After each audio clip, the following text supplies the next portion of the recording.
He opened the door expecting a simple blind date, but what stood before him changed everything. A woman, two exhausted children, and eyes that carried a story he knew all too well. My kids are in the car. They haven't eaten. The words hung in the air between them. Ben Carson didn't hesitate. Where others might have seen complication, he saw reflection the same desperate determination he once wore while holding his own son's hand through poverty. "Come in," he said, stepping aside. "In this house, we understand what it means to start over." What he couldn't know was that this moment of kindness would unlock doors he thought forever closed, or that the woman claiming to need rescue would ultimately be his salvation. Sometimes the greatest engineering isn't in systems, but in second chances. It was Friday evening. Ben Carson, 34, stood in his modest living room, wiping smudges from picture frames and straightening the coffee table books that nobody ever read. His son Tyler, 8 years old with unruly brown hair and mismatched socks, bounced on the worn leather couch. "Dad, what if she has robot parts? People from the internet are sometimes robots." Ben smiled, his weathered hands pausing on a photo of Tyler as a toddler. "Then I'll just have to reprogram her to like dinosaur chicken nuggets and bad dad jokes." "That's not how robots work." "It's exactly how robots work. I was a systems engineer, remember?" Tyler rolled his eyes dramatically. "Before I was born. That's like ancient history." 3 years ago isn't ancient history, buddy." The familiar weight settled on Ben's shoulders. 3 years since Sarah left. 3 years since she emptied their bank accounts and disappeared with her yoga instructor, leaving Ben with a mountain of his father's medical bills and a bewildered 5-year-old who kept asking when mommy was coming home. 3 years since Ben Carson, rising star at Meridian Tech, became Ben Carson, warehouse manager at Peterson Distribution. The doorbell rang. Tyler jumped up suddenly, shy, clutching his dinosaur flashlight like a talisman. "Remember, buddy, be yourself, but maybe save the robot theories for dessert." Ben opened the door. The porch light illuminated a woman with shoulder-length chestnut hair, bright green eyes that couldn't quite mask their exhaustion, and a hesitant smile. She wore a simple blouse and jeans, nothing like the profile picture from the dating app. "Hi, I'm Claire. She glanced back toward an older model sedan parked at the curb. "My kids are in the car. They haven't eaten." Her voice carried equal parts shame and defiance. Ben looked past her to the car where two small shadows moved in the back seat. Something in his chest tightened, not from disappointment, but recognition. He knew that look, the one that said, "Judge me and I'll walk away, but God, I need help right now." "Did they eat lunch?" Claire blinked, clearly surprised by the question. "School lunch. I wasn't sure if I should bring them in." "Bring them in. Tacos don't judge, and I made plenty." Relief broke across her face like sunrise. "Are you sure? I'm a single dad. If there's one thing I understand, it's hungry kids and complicated circumstances." Minutes later, Claire's children, Emma 9 and Liam 7, sat with Tyler at the kitchen table. The initial awkwardness dissolved as Tyler demonstrated his world-famous method for creating the perfect taco, involving precise layering techniques and a ceremony of salsa application that made Liam giggle. Claire sat perched on the edge of her chair, her shoulders tight. "I should explain." "You don't owe me explanations." "Not tonight." Ben passed her a plate. "Tonight is just tacos and maybe some terrible jokes from an 8-year-old who's been saving them up all week." "Did you hear the one about the computer that went to the doctor?" Tyler announced right on cue. "No, what happened?" Liam asked, taco sauce on his chin. "It had a virus." The kitchen filled with the sound of children's laughter, genuine, unfiltered joy that made the cramped space feel suddenly right-sized. As the children ate, Ben noticed the dark circles under Claire's eyes, the way she kept glancing toward the windows, the slight flinch when headlights swept across the room as a car passed by. "Dessert in the living room with a movie," Ben suggested. "I think I've got some ice cream sandwiches in the freezer." The kids raced off, leaving Ben and Claire at the table. "I was going to cancel," Claire said softly. "I should have. This isn't fair to you." "Life isn't fair to any of us. That's why tacos exist." A small smile flickered across her face. "Is that your philosophy? Tacos solve all problems?" "Tacos, duct tape, and knowing when to start over. It's gotten me this far." Ben gathered the plates. "I was a single parent at 26. I know that walk. The one where you try not to look hungry or too tired because people assume things." Claire's head jerked up, her eyes widening as if seeing him for the first time. You don't seem like someone who's struggled. What does struggle look like exactly? Ben's voice carried no offense, just curiosity. Before she could answer, Ben's attention shifted to the window. A dark sedan had parked 3 houses down, its engine still running. Claire followed his gaze and instantly tensed. Is someone following you? He asked quietly, keeping his voice light so the children wouldn't hear. Claire's fingers curled around her water glass. My ex. He doesn't want custody, he wants control. Ben's jaw tightened. He'd seen enough controlling men in his father's VA support group to recognize the pattern. The kids can have the guest room tonight. You take my room, I'll sleep on the couch. I can't ask that of you. You didn't ask, I offered. There's a difference. As the night deepened, Ben watched from the window as the sedan finally drove away. He made up the beds with fresh sheets, found an unused toothbrush for Claire, and set out clean towels. Such simple things, yet the gratitude in her eyes made him feel like he'd offered her the moon. With the children asleep, Claire joined Ben on the porch. The summer night hummed with cicadas and distant traffic. Thank you, she said, wrapping her arms around herself despite the warm air. Not just for the room, but for not making me explain myself tonight. Tomorrow's soon enough for explanations if you want to give them. Do you always take in strays? Ben smiled, looking out at the quiet street. Only the ones who remind me of myself. The next morning, Ben woke to the smell of coffee. He found Claire in the kitchen, her hair pulled back in a messy ponytail, making pancakes shaped like dinosaurs, while the kids offered creative direction. The T-Rex needs bigger teeth. Stegosaurus next. Ben paused in the doorway, struck by how right it felt, his kitchen filled with life. Again, the lonely silence pushed back by childish debate over prehistoric anatomy. Good morning, Claire said, spatula in hand. I hope you don't mind. The kids were up early and she gestured to the pancake zoo emerging on a platter. Mind how, Mom? This is the most excitement my kitchen has seen since Tyler tried to microwave a spoon to see if it would really spark. Did it? Liam asked with dangerous interest. Never try it, Ben and Claire said in unison, then laughed. After breakfast, while the kids built a fort in the living room, Claire's phone buzzed. Her face paled as she read the message. He tracked my location again. She showed Ben the screen. Hope the kids slept well at your boyfriend's place. Nice neighborhood. Above your pay grade, isn't it? Ben's stomach tightened. This isn't just jealousy, is it? David isn't dangerous, physically. He's just everywhere, watching, waiting for me to make a mistake so he can take the kids. Claire's voice cracked. We've been separated 2 years. He has a new girlfriend every month, but he can't stand the thought of me moving on, of not being able to control where I go, who I see. Ben thought of his own ex-wife, who had at least had the decency to vanish completely. He wasn't sure which was worse, total abandonment or this constant shadow. Stay here, at least until we figure something out. Claire stared at him. You can't be serious. You barely know me.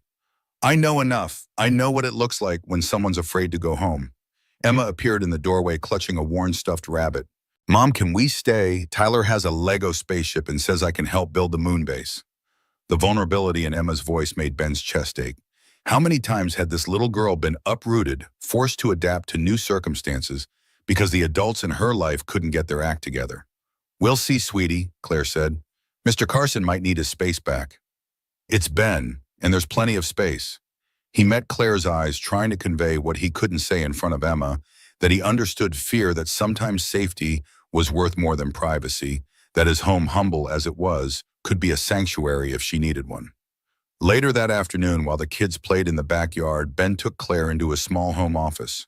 Unlike the rest of the house, which was functional but sparse, this room held evidence of a different life.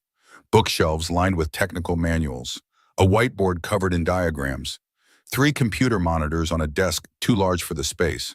You said you were a systems engineer. Ben nodded, suddenly self-conscious. At Meridian Tech, I designed security infrastructure for their cloud services. And now I manage inventory flow at a warehouse. The hours are predictable, the health insurance is decent, and I'm home every night for Tyler. Claire studied a framed patent on the wall. You invented this, co-invented, intrusion detection system for layered network environments. Not exactly dinner conversation material. Claire traced the glass with her fingertip. Why did you leave engineering, I mean? Ben's jaw tightened. The real answer was too complicated, too raw for someone he'd just met. Life happened. My father got sick, Agent Orange complications from Vietnam. The medical bills. Then my wife left, and suddenly I was a single parent with a mortgage and a 5-year-old who needed stability more than he needed a dad working 80-hour weeks. I'm sorry. Don't be. We're managing. Ben gestured to a complex diagram on the whiteboard. I still tinker, design systems. Most of them never leave this room, but it keeps the brain cells firing. Claire moved closer to the whiteboard, her eyes narrowing as she studied the diagram. This is brilliant. It's just a hobby project, automated inventory management system that learns from human behavior patterns. No, it's more than that. This could revolutionize supply chain management. The predictive modeling alone.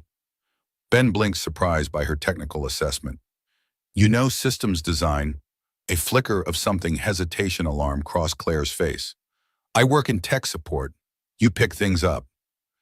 Before Ben could probe further, Tyler burst into the room, dragging Liam by the hand. Dad, can we go to the park, the one with the rocket ship climbing thing?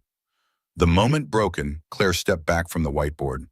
We should get going anyway. We've imposed enough. It's not an imposition.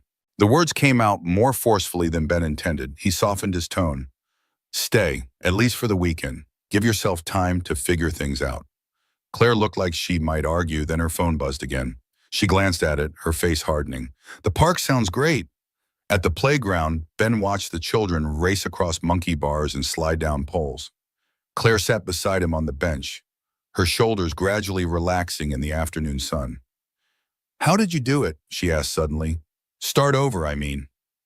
Ben considered the question, watching Tyler help Emma across a difficult section of the climbing structure.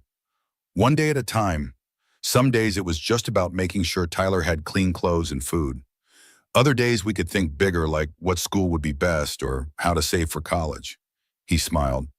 I had help. My neighbor, Mr. Jenkins, Vietnam vet like my dad. He watched Tyler after school when I had to work late, taught him how to fish. Community matters. More than most people realize until they don't have it. On the playground, Liam had reached the top of the rocket ship and was calling for his mother to watch. Claire waved, her smile genuine for the first time since Ben had met her. He's been afraid of heights since he was 3, she said softly. This is a big moment. Ben nodded, understanding the milestone for what it was, a child feeling secure enough to face a fear. Little victories, Claire echoed. That evening, after a dinner of spaghetti and garlic bread, Ben sat on the back porch steps while the kids caught fireflies in the yard. Claire joined him, 2 mugs of coffee in hand. I need to be honest with you, she said, passing him a mug. Ben braced himself, wondering what complication was coming. More abusive ex-husband details. Financial troubles, legal issues. I have a friend who runs a tech startup, SmartFlow Solutions. They're looking for a consultant on a security integration project. Claire fidgeted with her mug. After seeing your work, would you be interested? It would be remote, flexible hours. Ben stared at her. You want to recommend me for a job? Is that weird? It's weird, isn't it? Claire backpedaled. Forget I mentioned it. It's just that system on your whiteboard. It's exactly what they're trying to build. No, it's not weird. It's, Ben searched for the right word, unexpected. I haven't done consulting work in years. The pay is good, really good. Claire looked up at him. You've helped me when you had no reason to. Let me do this small thing in return. Ben thought of his dwindling savings account of Tyler's college fund that consisted of loose change in a jar of his father's mounting medical bills. I'd need to see the project scope first. Claire's face brightened. I'll have them send over the NDA tomorrow. 3 days later, Claire and her children returned to their apartment across town.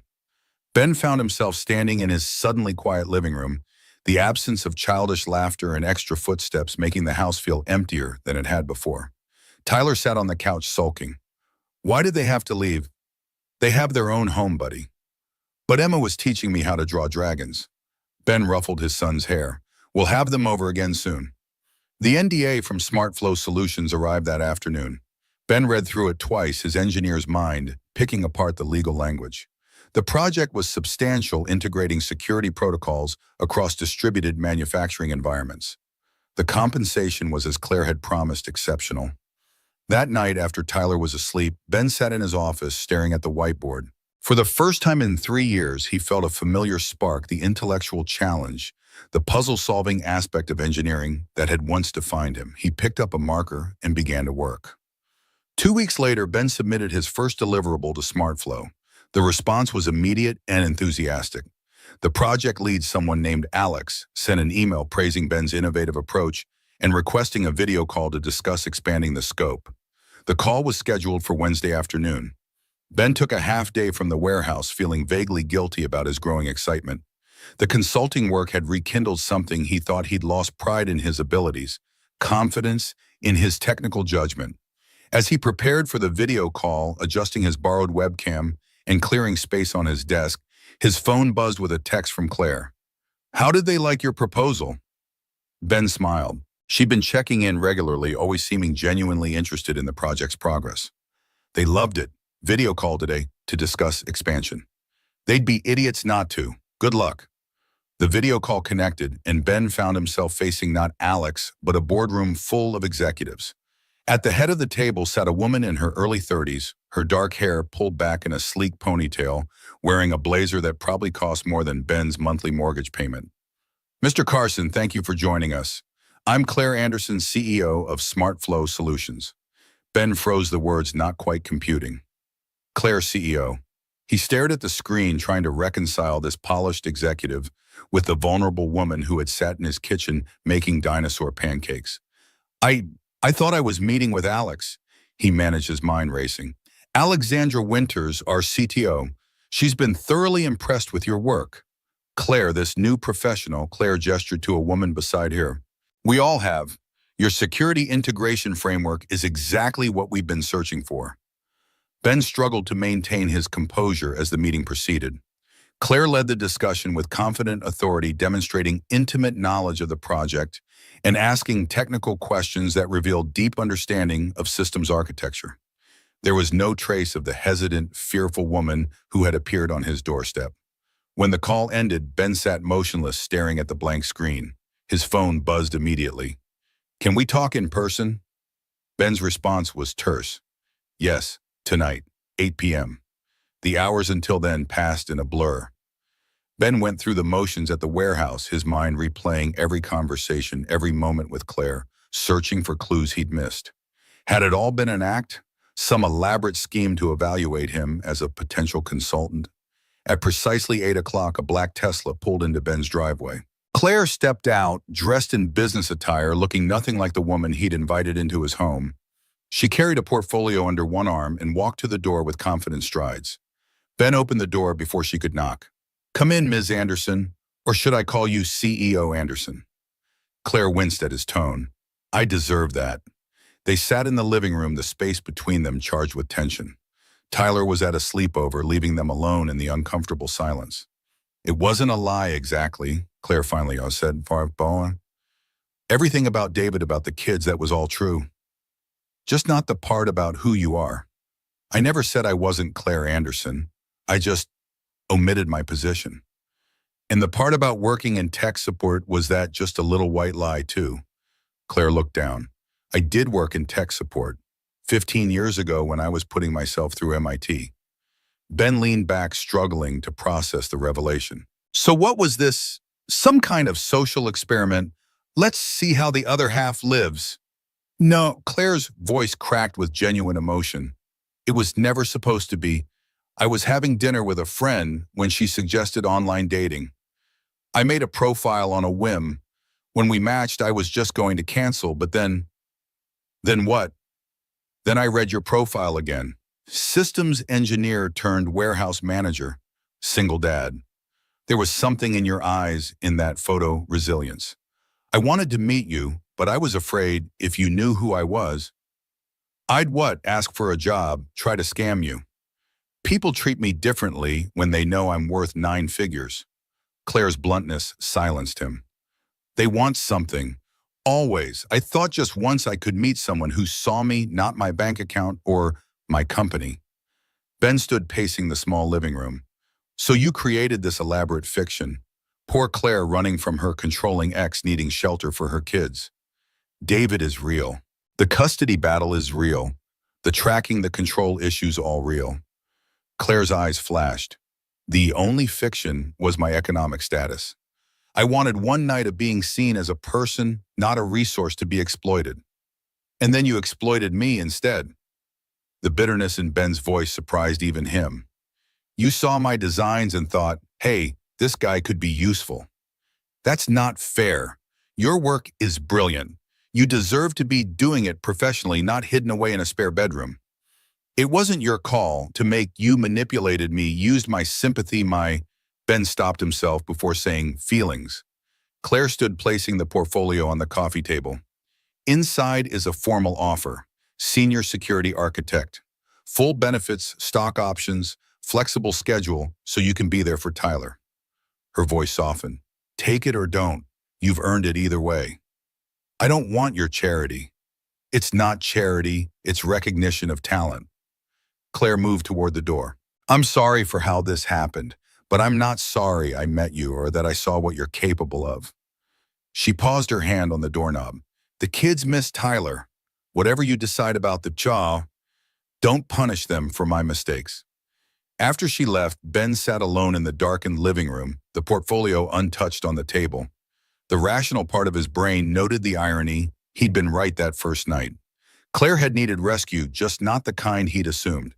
The CEO of a tech company hiding from her ex-husband, playing at being ordinary. He finally opened the portfolio. The offer was extraordinary salary, 3 times what he made at the warehouse, comprehensive benefits, equity, stake remote work options.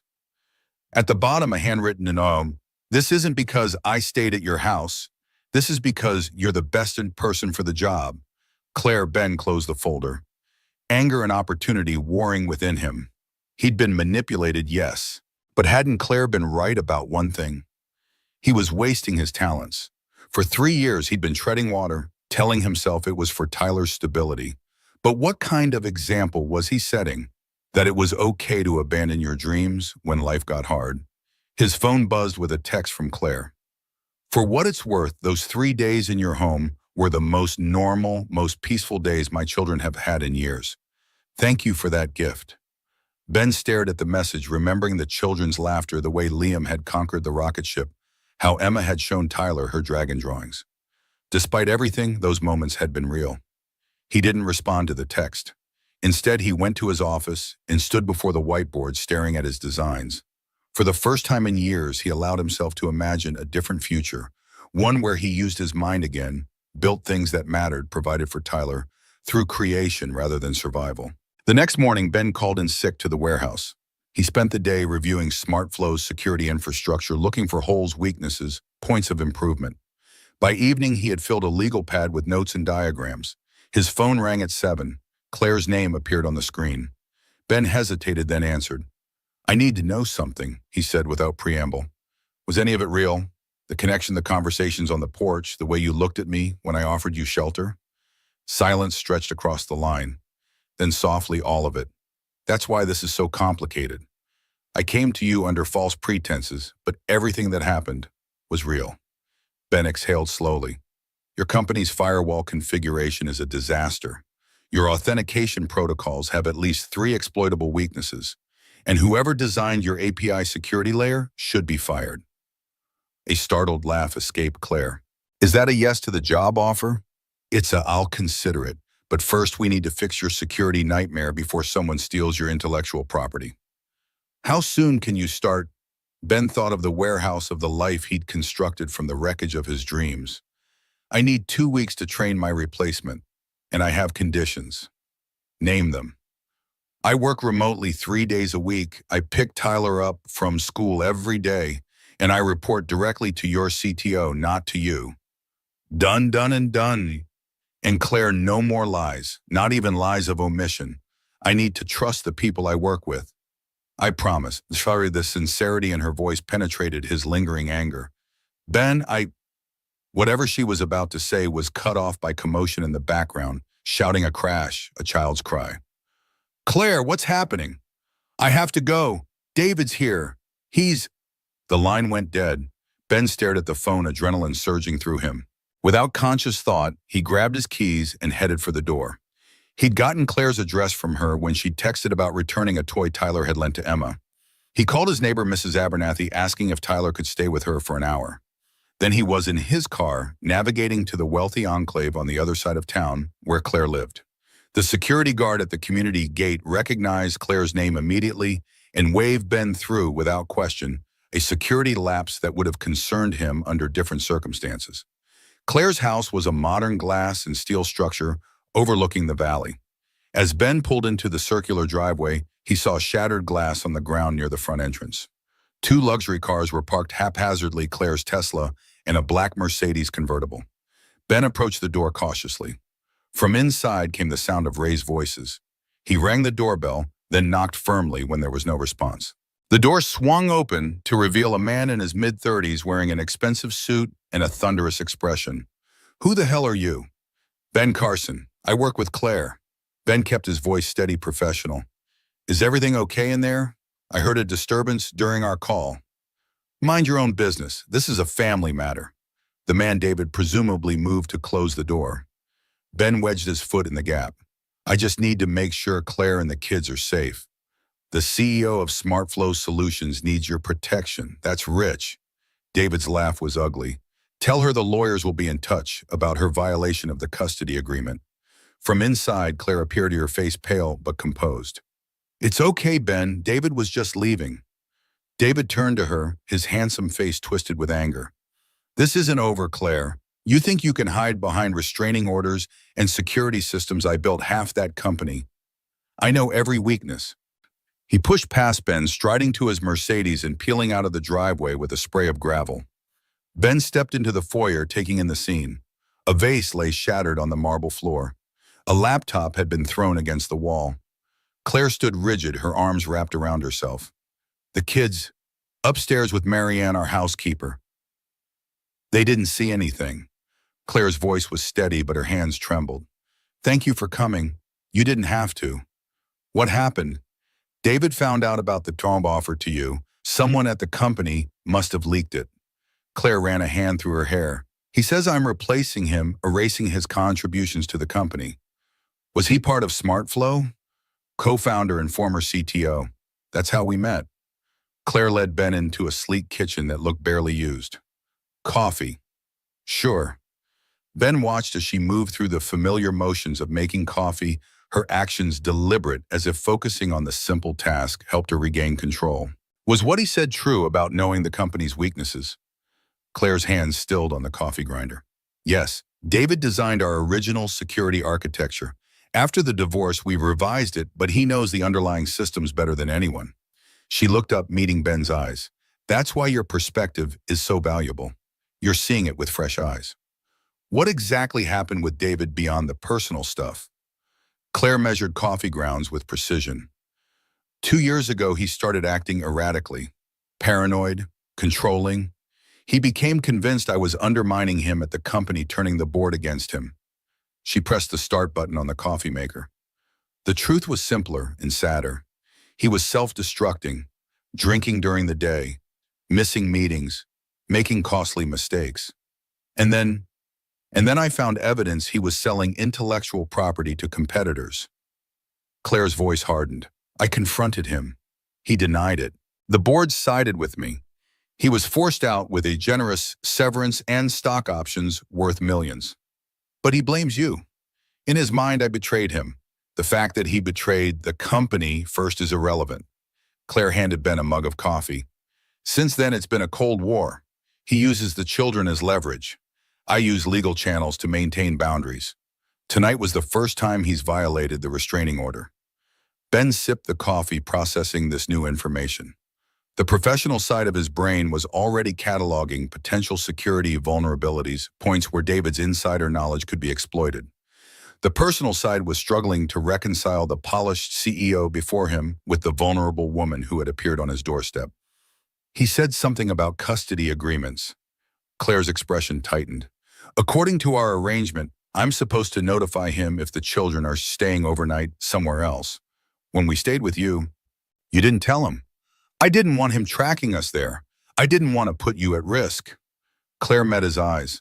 I was trying to protect everyone. Before Ben could respond, small footsteps pattered down the stairs. Emma appeared in the doorway, her eyes widening when she saw Ben.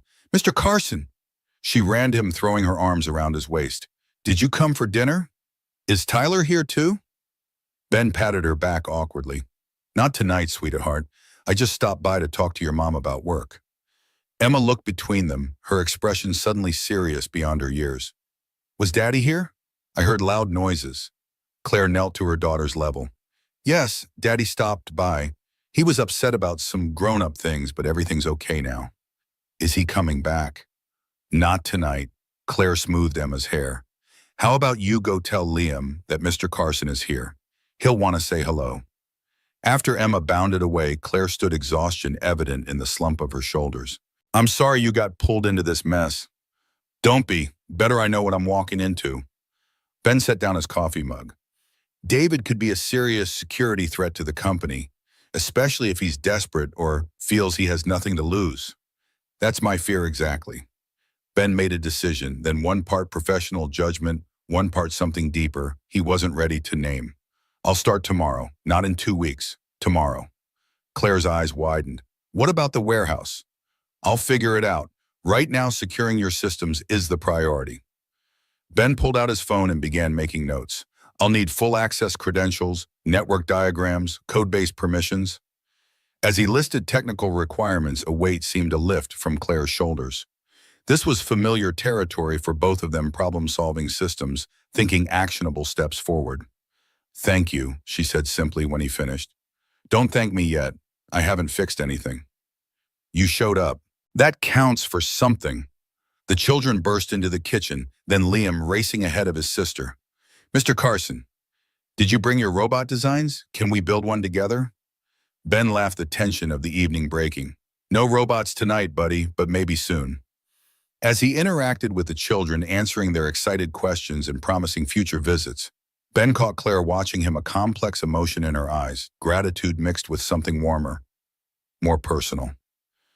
Later, as Ben prepared to leave, Claire walked him to the door. I meant what I said on the phone, everything that happened at your house, the conversations, the connection that was real. Ben nodded, not quite ready to fully forgive the deception, but understanding it better. I believe you, and for what it's worth, I think you're a good mother.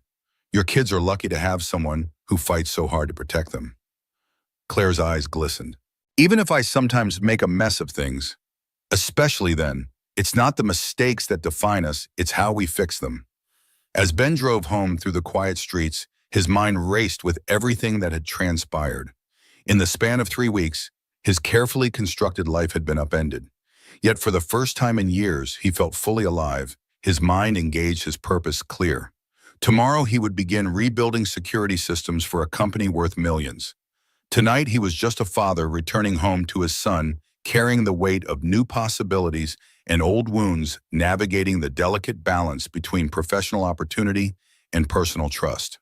The call to the warehouse manager the next morning was brief but decisive. Ben explained a family emergency required his immediate resignation. He offered to train his replacement on weekends if needed, but made it clear he wouldn't be returning. By 9 a.m., he was set up in his home office, VPN connections, established a SmartFlow's internal systems, diving deep into the digital architecture of a company he hadn't known existed a month ago. What he found confirmed his initial assessment, and worse. The security systems were full of backdoors, legacy code vulnerabilities, and authentication weaknesses that a skilled attacker could exploit. David's digital fingerprints were everywhere, along with hurried patches that had been applied after his departure. Ben worked through the day, breaking only when Tyler returned from school. He explained the new mob in simple terms. He would be fixing computer security for a company while working from home most days. Is it Claire's company? Tyler asked, surprisingly perceptive. Yes. How did you know? Emma told me her mom runs a big computer company. Tyler shrugged. Are we going to see them again? Ben ruffled his son's hair. I think so, buddy. Would that be okay with you?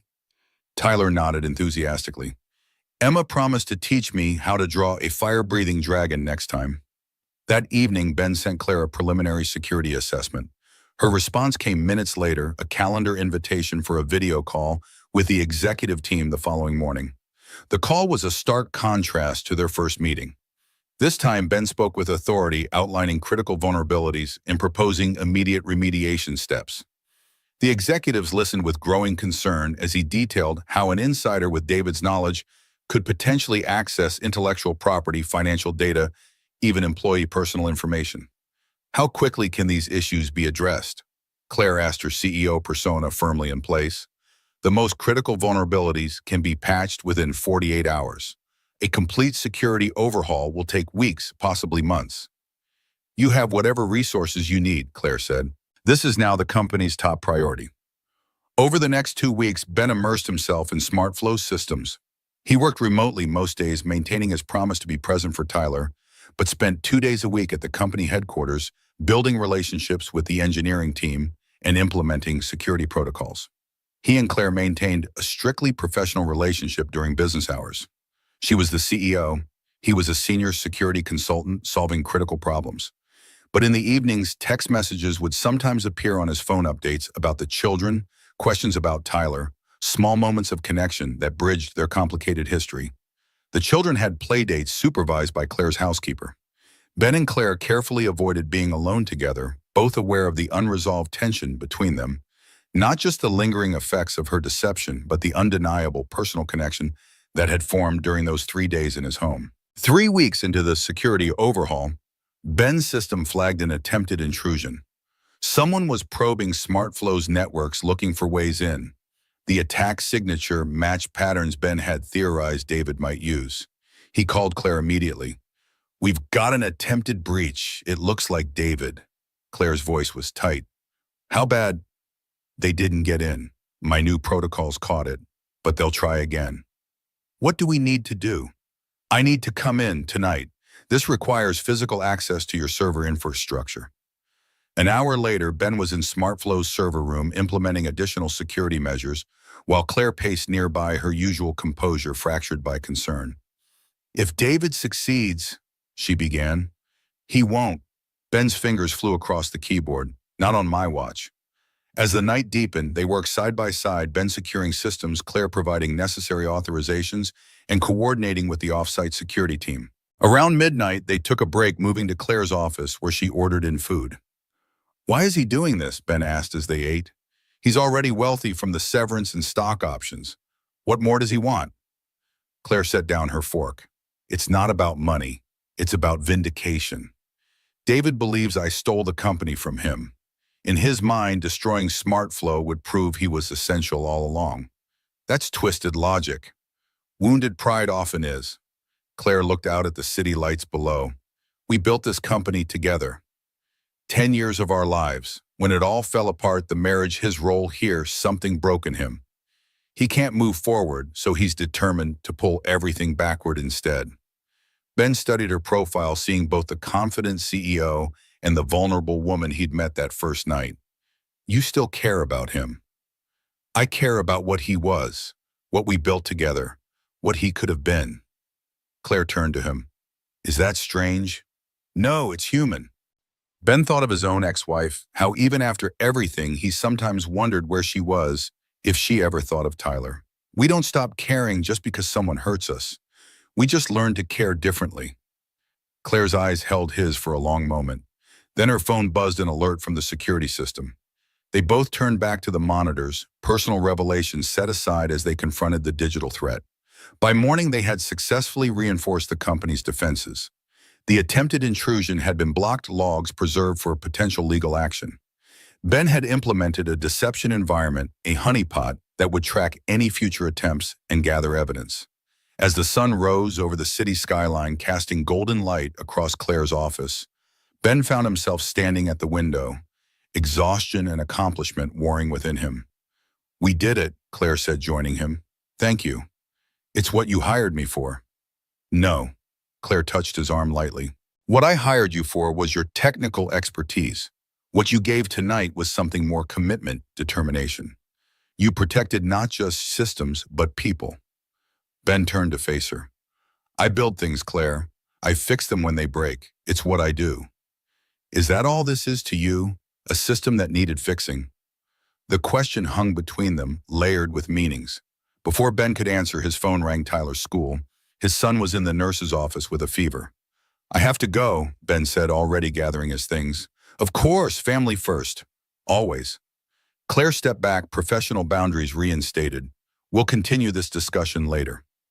Ben nodded, but as he hurried to his car, he wondered what exactly this discussion entailed: the security situation, their personal connection, or the complicated intersection of both. Tyler's fever was high enough that Ben took him to the pediatrician, who diagnosed a minor throat infection and prescribed antibiotics.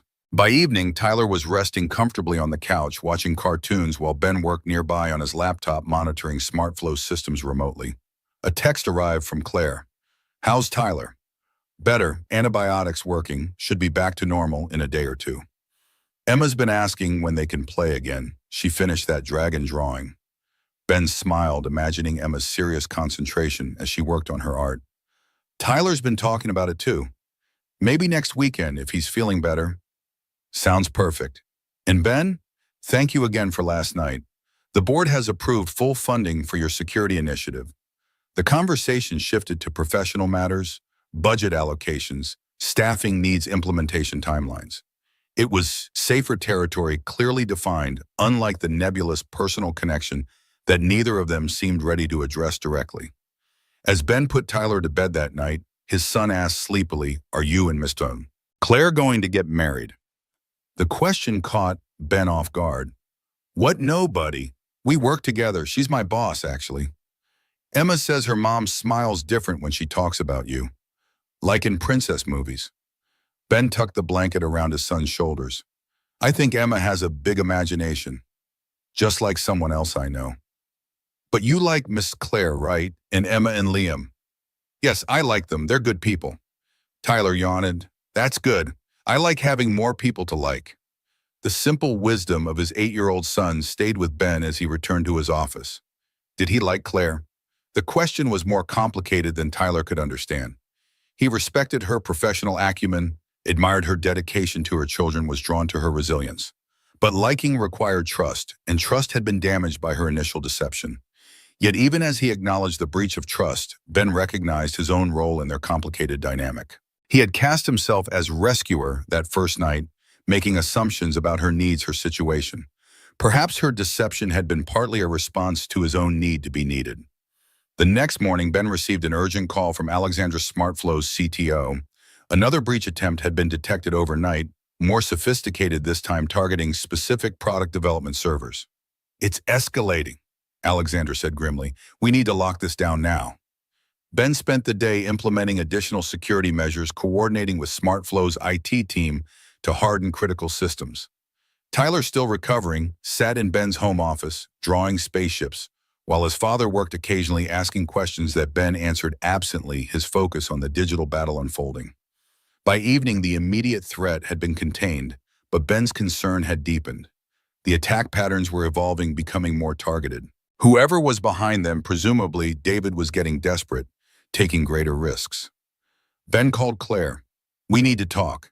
This isn't just about corporate espionage anymore. The attack patterns suggest personal targeting, your email, your calendar, your personal files.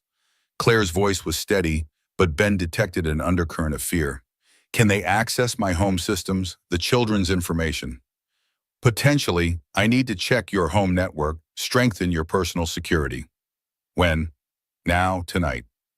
An hour later, Ben arrived at Claire's modernist home security equipment in hand. He found her in the kitchen, helping the children with homework at the island counter. The domesticity of the scene struck him. Powerful CEO Claire Anderson helping with multiplication tables and spelling words. Ben, Liam spotted him first, jumping from his stool. Did you bring robot parts? Not tonight, buddy, just some boring computer stuff. Emma studied him with solemn eyes. Is it because of Daddy Mom's been checking the alarm system extra? Claire and Ben exchanged glances. Just some work things, Claire said smoothly. Why don't you two finish your homework in the study I'll be in to check it soon?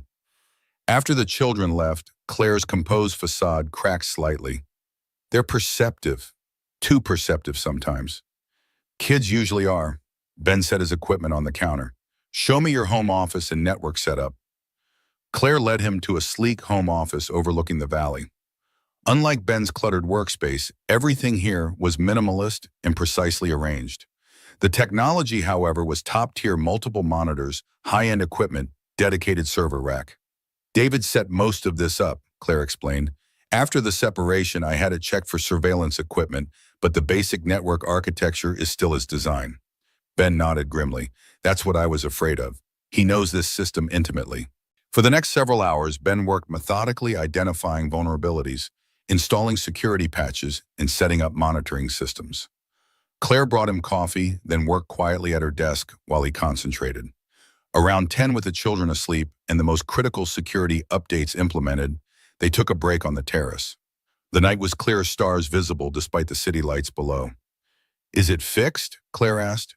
Not fixed, improved. Security is never fixed. It's an ongoing process.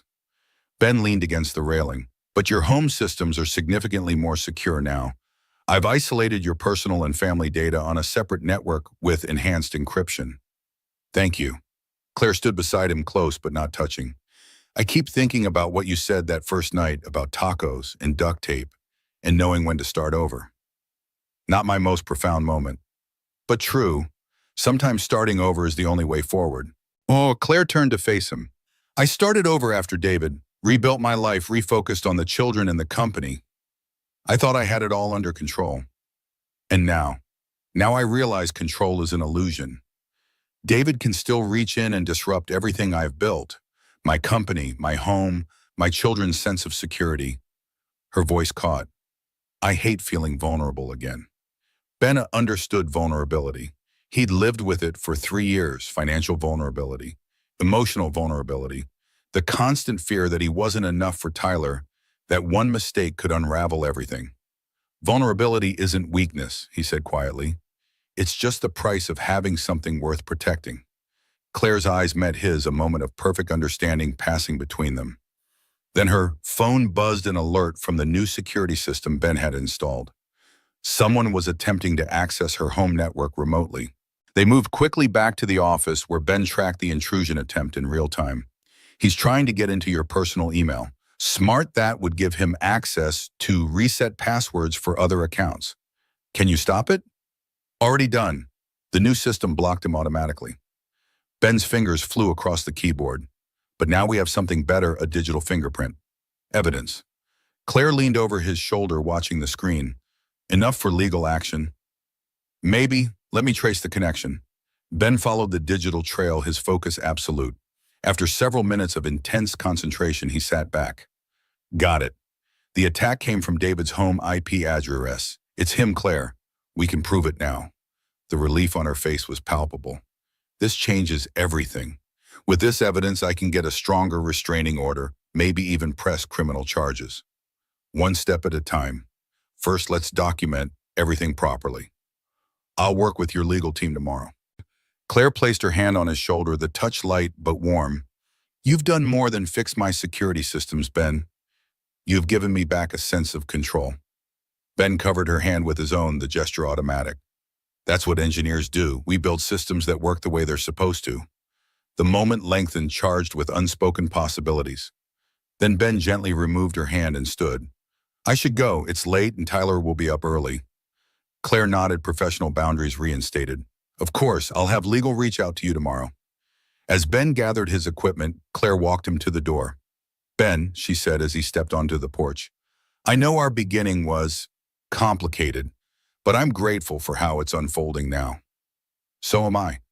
And despite everything, the deception, the professional complications, the unresolved tension, Ben realized he meant it. 1 month into his new role at SmartFlow, Ben's life had transformed. The cramped home office now featured cutting-edge equipment, 3 ultra-wide monitors, a custom-built workstation, and enterprise-grade security hardware that Claire had insisted on providing. Even more significant was the change in Ben himself. The defeated warehouse manager was gone, replaced by a man whose mind once again crackled with technical challenges and creative solutions. Tyler noticed the difference immediately. Dad, you laugh more now, he observed one morning as Ben made dinosaur-shaped pancakes, a tradition borrowed from Claire's children. Ben had secured David's digital fingerprints on the attacks, providing Claire with evidence for strengthened legal protection. The immediate threat contained, they established a comfortable routine. Ben worked remotely most days, visited SmartFlow headquarters twice weekly, and the families spent occasional weekends together. Picnics at the park, movie nights, science museum excursions that delighted all three children. Professionally, Ben's security overhaul impressed everyone at SmartFlow. His innovative approach to intrusion detection had already prevented two potentially devastating attacks. The board approved his proposal for a dedicated security division with Ben as director, a position that came with substantial stock options and a salary that had allowed him to pay off his father's medical bills and establish a proper college fund for Tyler.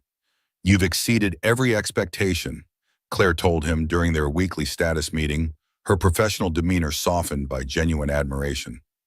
"The team respects you. The systems are more secure than they have ever been." "I'm just doing what I was hired to do." "No, you're doing much more." Claire closed the folder between them. "Speaking of which, my father's birthday dinner is this Saturday. The children would love if you and Tyler could join us." Ben hesitated. Their professional relationship had solidified into mutual respect, but personal boundaries remained carefully maintained. Family gatherings represented a shift he wasn't certain he was ready for. "It's not a big deal," Claire added, reading his hesitation. "Just dinner at my parents' house.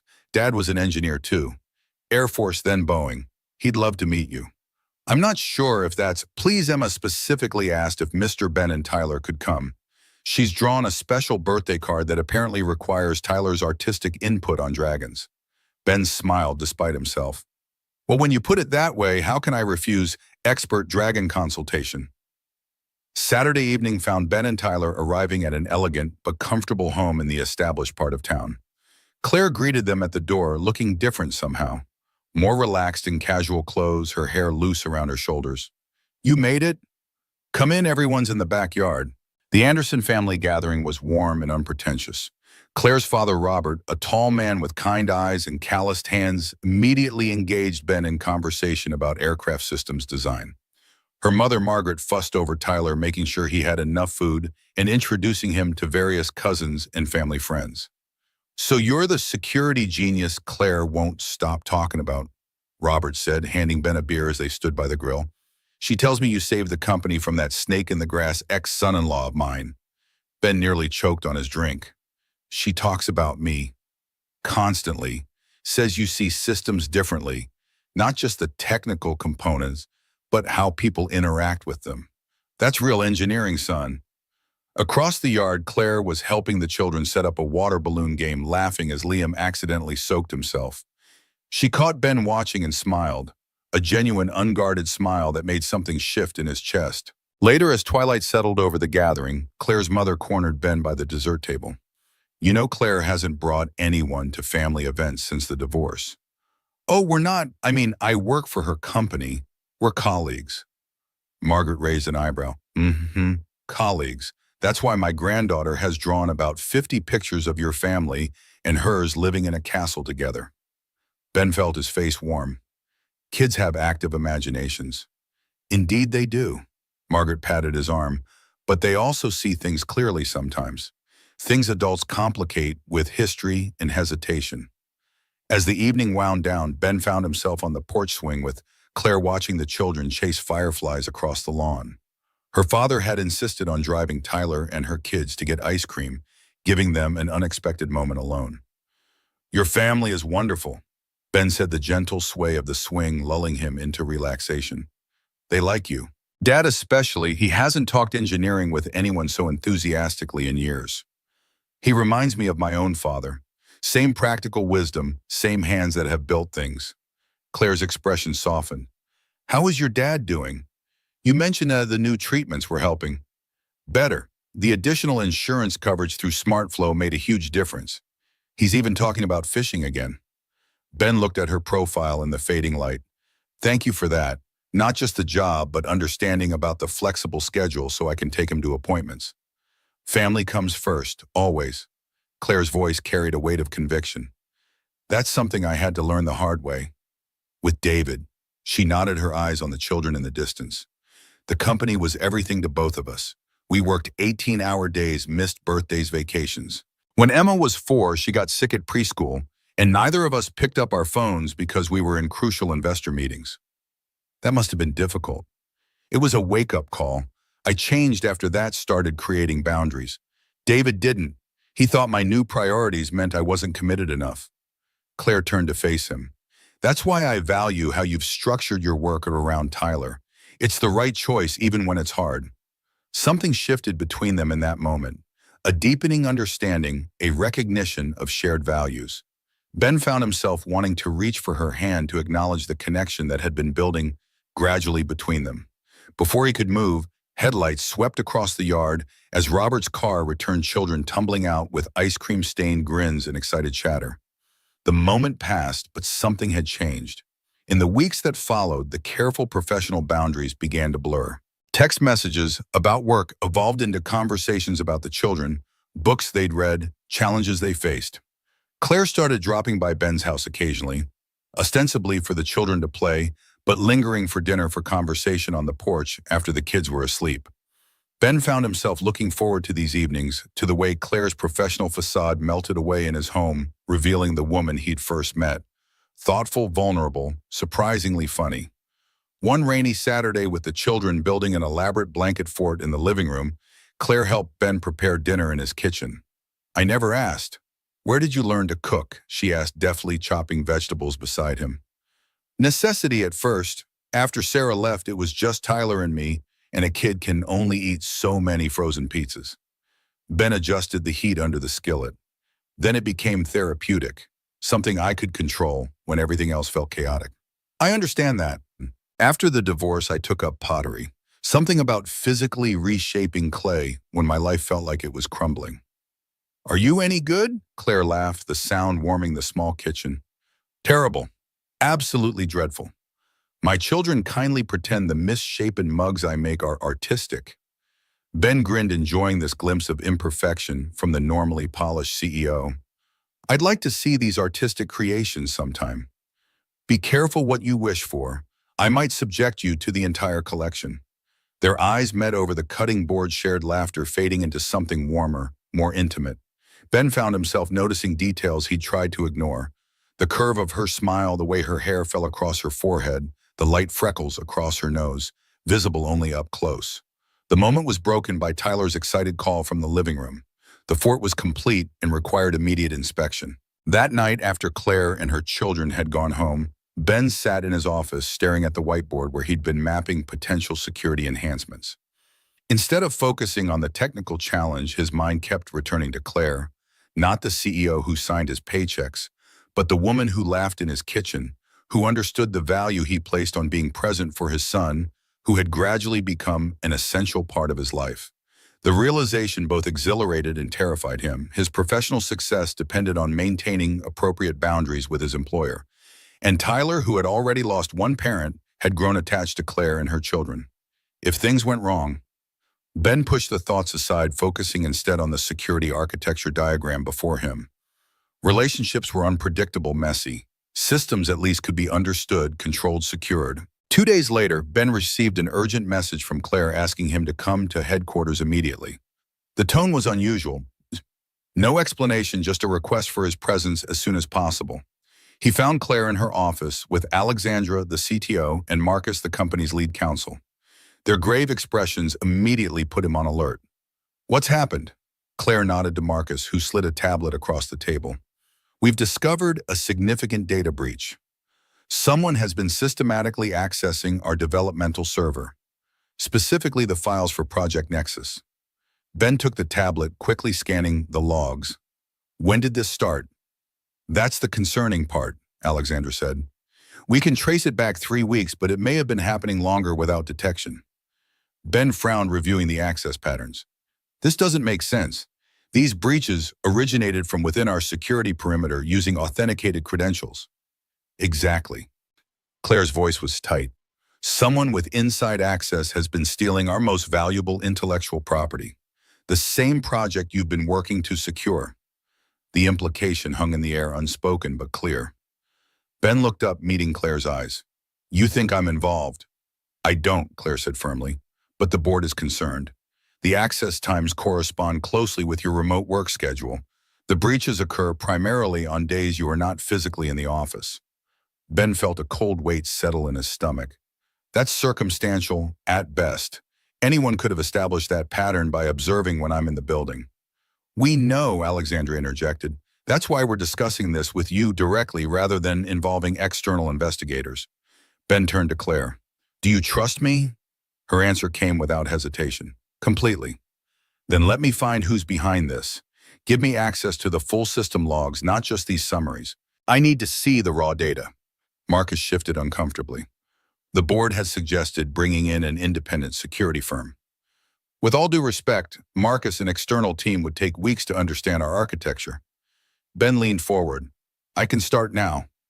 Claire studied him for a long moment and then nodded. Give him everything he needs, Alexandra. Ben has full authority on this investigation. Back in his office, Ben immersed himself in the system logs, searching for patterns that might reveal the true source of the breach. Hours passed as he tracked digital footprints through SmartFlow's complex network architecture. Just after midnight, a pattern emerged, subtle but unmistakable. The breaches weren't merely coinciding with his remote work schedule. They were precisely timed to his login sessions, as if someone was using his authenticated connection as cover for their own activities. Ben called Claire despite the late hour. I found something. The intruder is piggybacking on my secure connection, using it as a smokescreen while they access the servers. Can you identify them? Not yet, but I've narrowed it down to someone with physical access to our headquarters' primary network. It has to be an insider. Claire's voice was grim. That's what I was afraid of. How soon can you come in? First thing tomorrow. I'll drop Tyler at school and head straight there. Thank you, Ben, and I'm sorry about earlier. I never doubted you. I know. And despite the professional crisis unfolding, Ben felt a surge of warmth at her unwavering confidence in him. The next morning, Ben arrived at SmartFlow headquarters to find Claire already in the security operations center she'd established based on his recommendations. She looked as if she hadn't slept, dark circles beneath her eyes, hair pulled back in a hasty ponytail. You look terrible, he said without thinking. A tired smile ghosted across her face. Just what every woman wants to hear first thing in the morning. Sorry, I know what you meant. Claire handed him a coffee. I couldn't sleep. Kept thinking about who might be behind this. We've implemented every security measure you recommended. How could someone still be getting through? Ben took a long drink of the coffee, organizing his thoughts. Because they're using legitimate credentials. They're not breaking in, they're walking through the front door with a key. For the next several hours, Ben set digital traps throughout the system, creating invisible tripwires that would alert them when the intruder next accessed the servers. Claire worked beside him, her technical knowledge impressing him once again. This was no figurehead CEO, but a woman who understood the code and architecture underlying her company's success. You never talk about how SmartFlow started, Ben said during a brief break. The company history on the website mentions you and David as co-founders, but not how you got the idea. Claire leaned back in her chair, stretching tired muscles. It was my concept originally. I was working at Meridian Tech. Wait, Meridian, I worked there too. Different divisions probably. I was in cloud infrastructure from 2012 to 2015. Ben stared at her. I was in security architecture during the same period. How did we never cross paths? Claire shrugged. Big companies siloed departments.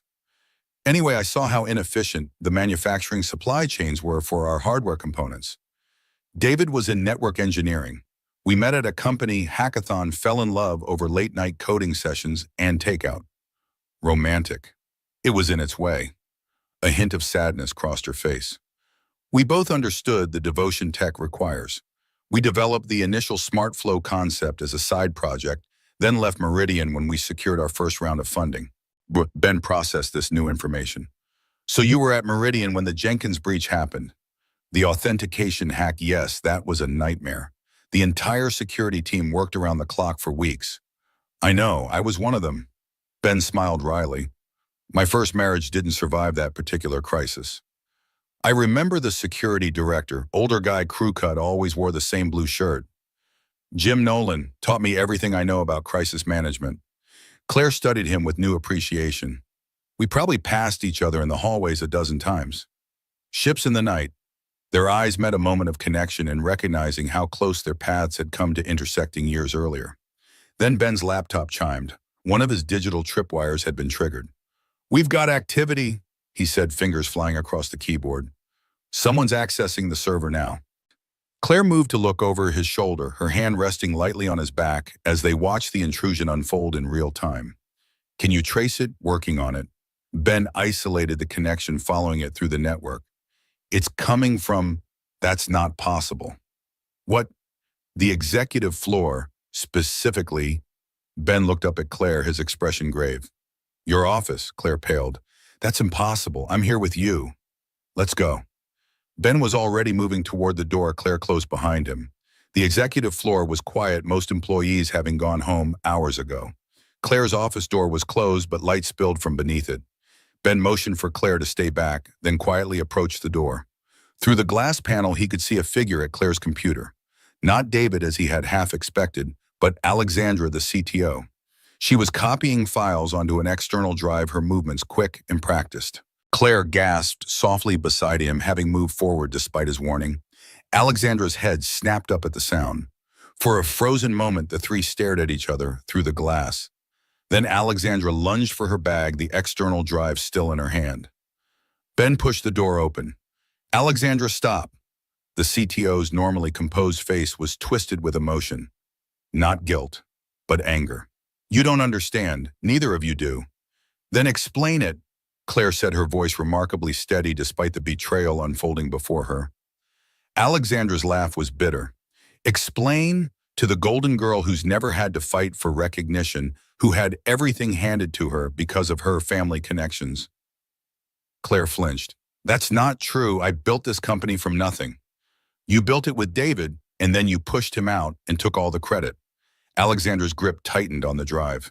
"He deserves to know what you're developing." It was his vision, too. Understanding dawned on Ben. "You're working with David." Alexandra's silence was confirmation enough. "How long?" Claire asked quietly. "Since you forced him out." "He was brilliant, Claire. The most innovative mind I've ever worked with. And you discarded him like he was nothing." "He was selling our intellectual property to competitors," Claire said, an edge entering her voice. "He betrayed everything we built." "He made one mistake. After years of brilliance, years of building this company alongside you." Alexandra's voice cracked.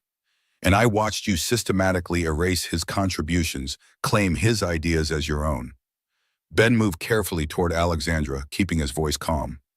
"Whatever you believe about the past, this isn't the way to address it. You're committing corporate espionage. That's a federal crime." "I don't care anymore." Alexandra gestured toward Ben with her free hand. "And now you've brought in his replacement.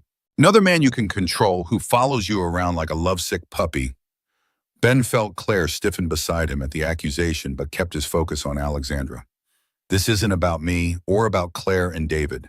This is about your choices right now. Hand over the drive, Alexandra."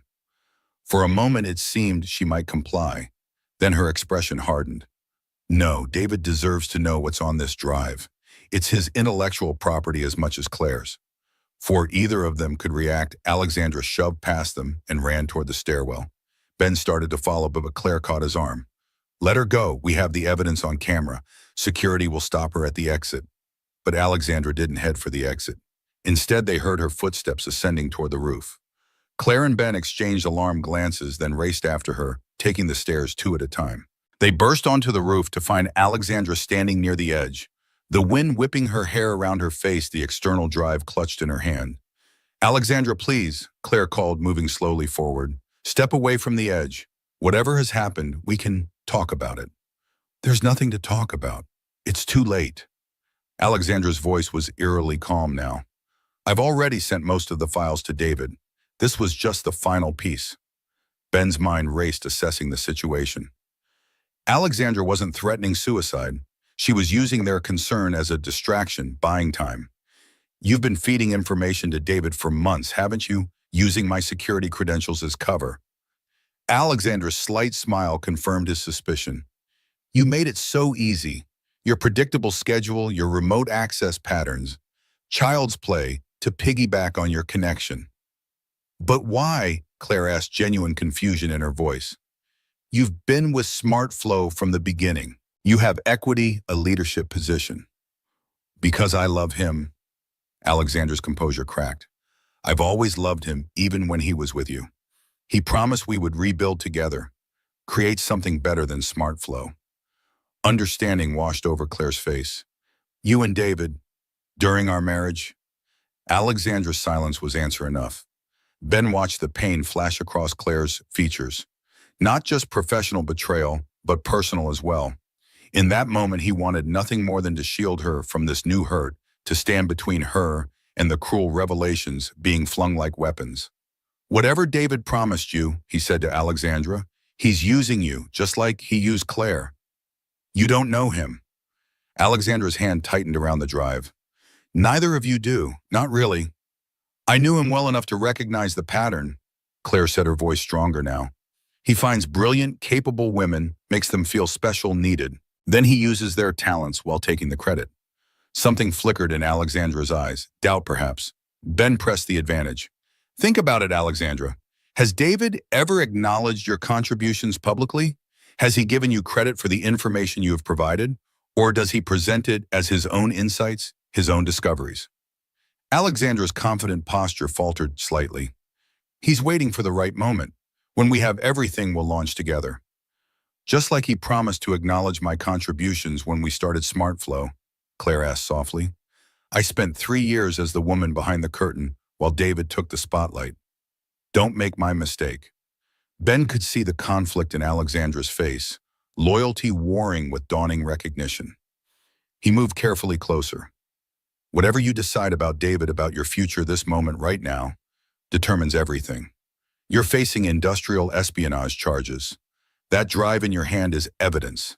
For a long, tense moment, Alexandra stood motionless, the wind tugging at her clothes, the city lights spread below them like a carpet of stars. Then slowly she extended her hand, offering the drive to Ben. I didn't mean for it to go this far, she whispered. I just wanted him to see me, to value me the way he valued Claire. As Ben took the drive, Claire stepped forward and embraced her CTO, this woman who had betrayed her professionally and personally. I know exactly how that feels, she said softly. The aftermath unfolded in a blur of security personnel, emergency board calls, and legal consultations. Alexandra was escorted from the building, her access revoked, but no charges filed yet. Claire wanted time to assess the full extent of the breach before making decisions about prosecution. Hours later, Ben and Claire sat alone in the Security Operations Center reviewing the damage. The breach was extensive. Months of development work, strategic plans, client information. He has enough to replicate most of Project Nexus, Ben said, fatigue making his voice rough. With Alexandra's help, he could bring a competing product to market within months. Claire nodded, her face drawn with exhaustion and betrayal. I trusted her completely. She was my right hand, my friend. I thought. When her voice trailed off, Ben reached across the table and covered her hand with his. You couldn't have known. I should have. The signs were there. Her defense of David, even after he left her resistance to some of your security measures. Claire shook her head. I was blind because I didn't want to see. What will you do now? Claire straightened, professional resolve replacing vulnerability. Call an emergency board meeting. Inform our investors before rumors start. Accelerate Project Nexus development to beat David to market. And Alexandra, that depends on her. If she cooperates, helps us understand exactly what David has, maybe we can avoid criminal charges. Ben nodded, understanding the complex balance Claire was trying to strike. Accountability without destruction, justice without vengeance. You should go home, Claire said softly. Tyler will be wondering where you are. The mention of his son jolted Ben back to his personal responsibilities. He'd been so consumed by the crisis that he'd lost track of time. Mrs. Abernathy is watching him, but you're right. I should get back. Claire squeezed his hand before releasing it. Thank you, Ben, for everything today. Just doing my job. No. Claire looked up at him, exhaustion momentarily giving way to something warmer. You did much more than you stood beside me through all of this. It means a great deal. The drive home gave Ben time to process the day's revelations. Alexandra's betrayal, David's continued attempts to undermine Claire. The complex web of personal and professional relationships that had led to this crisis, and beneath it all, his growing feelings for Claire, feelings that complicated their professional relationship, that placed both of them in vulnerable positions. Mrs. Abernathy had put Tyler to bed hours ago, leaving a note that the boy had finished his homework and had been worried about his dad working so late. Ben checked on his sleeping son, then collapsed on the living room couch, too exhausted to even make it to his bedroom. His phone buzzed with a text from Claire. Home safe. Yes, Tyler's asleep. You. Just leaving the office now, board meeting scheduled for 7 a.m. Ben hesitated, then typed, Are you okay, really? The response took longer this time. No, but I will be. Today brought back a lot of memories. History repeating itself. You're stronger now. Wiser. I still trusted the wrong person. Ben stared at the screen, wishing he could erase her pain, shield her from the doubts that must be crowding in. Trust isn't weakness, Claire. It's courage. 3 dots appeared as she typed, disappeared, then appeared again. Thank you for being someone I can trust. The simple message warmed him, easing some of the day's tension. Always. Ben slept fitfully that night, his dreams filled with fragments of the day's events. Alexandra on the roof edge, Claire's face when she realized the extent of the betrayal, the vulnerable moment when she'd admitted she wasn't okay. He woke to his phone ringing, Claire calling at 6:30 a.m. I need you at the board meeting, she said with a preamble. They'll have technical questions about the breach that I can't answer. Of course, I'll drop Tyler at school and head right in. Thank you. Her voice softened slightly. How are you this morning? The question surprised him. In the midst of her professional crisis, she was checking on his well-being. I'm fine. More concerned about you and the board meeting. It won't be pleasant, but I've survived worse. A pause, then Ben, about what Alexandra said yesterday, about you being someone I can control. Claire, you don't need to. I do. I need you to know that's not how I see you, not how I've ever seen you. Her voice grew more certain. You're my equal. In many ways, you're what I aspire to be, someone who balances professional excellence with personal integrity. The words touched something deep in Ben, a need for recognition he hadn't fully acknowledged. Thank you for saying that. It's the truth. I'll see you at the office. The board meeting was as difficult as Claire had predicted. Questions about security protocols, concerns about market implications, barely veiled accusations about Claire's judgment in trusting Alexandra.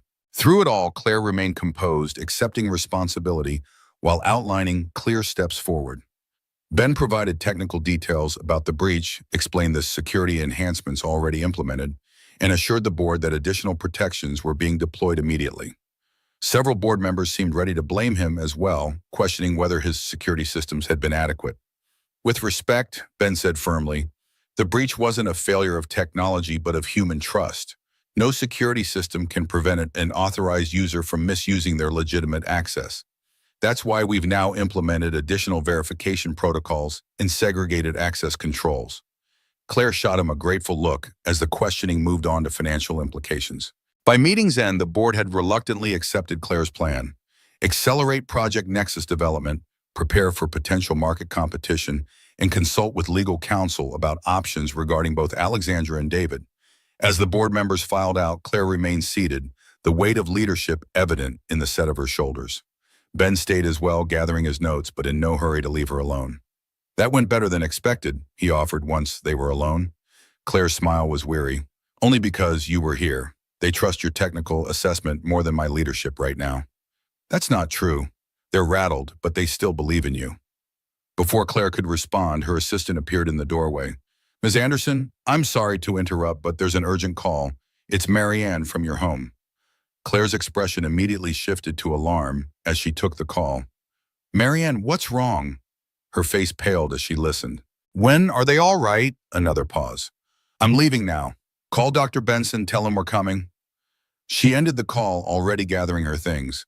Liam collapsed at home. High fever, difficulty breathing. Marianne's taking him to the hospital. I'll drive you, Ben said immediately, seeing the fear in her eyes. You're in no state. For once, Claire didn't argue, merely nodded and followed him to the parking garage. In the car, Claire made calls. To Emma's school, arranging for her to be picked up by her grandparents. To the pediatrician, providing medical history. To her assistant, canceling the day's meetings. Her voice remained steady, but her hands trembled as she clutched her phone. He has asthma, she explained between calls. It's usually well controlled, but infections can trigger severe episodes. Last time, her voice caught. Last time he ended up in intensive care. Ben reached across the console, briefly squeezing her hand. He'll be okay. We'll get there fast. At the hospital, Claire transformed into a force of nature. Efficient, authoritative, brooking no delays.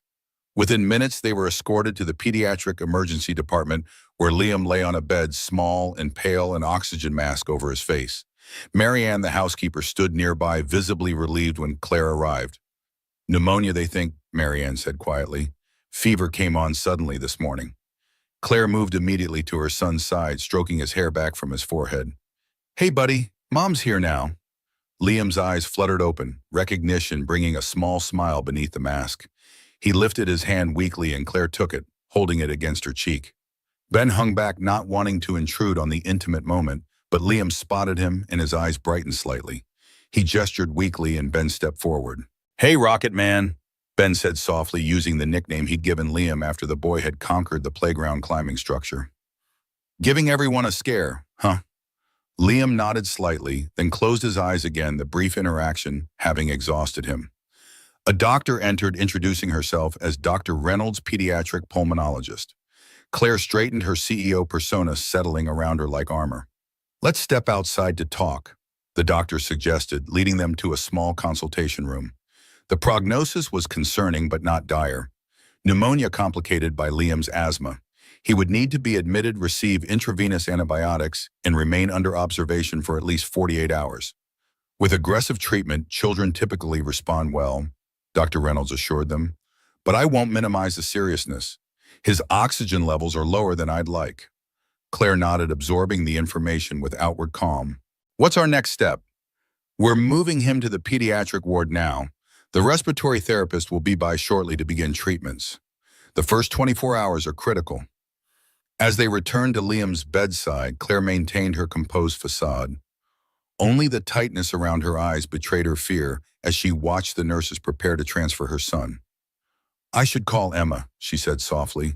Explain why I won't be home tonight. I'll sit with Liam while you do, Ben offered. He won't be alone, not even for a minute. Gratitude flashed across Claire's face. Thank you. While Claire stepped away to make the call, Ben sat beside Liam's bed, gently holding the boy's small hand. The child's breathing was labored, even with oxygen support, his chest rising and falling in an irregular rhythm that twisted something in Ben's heart.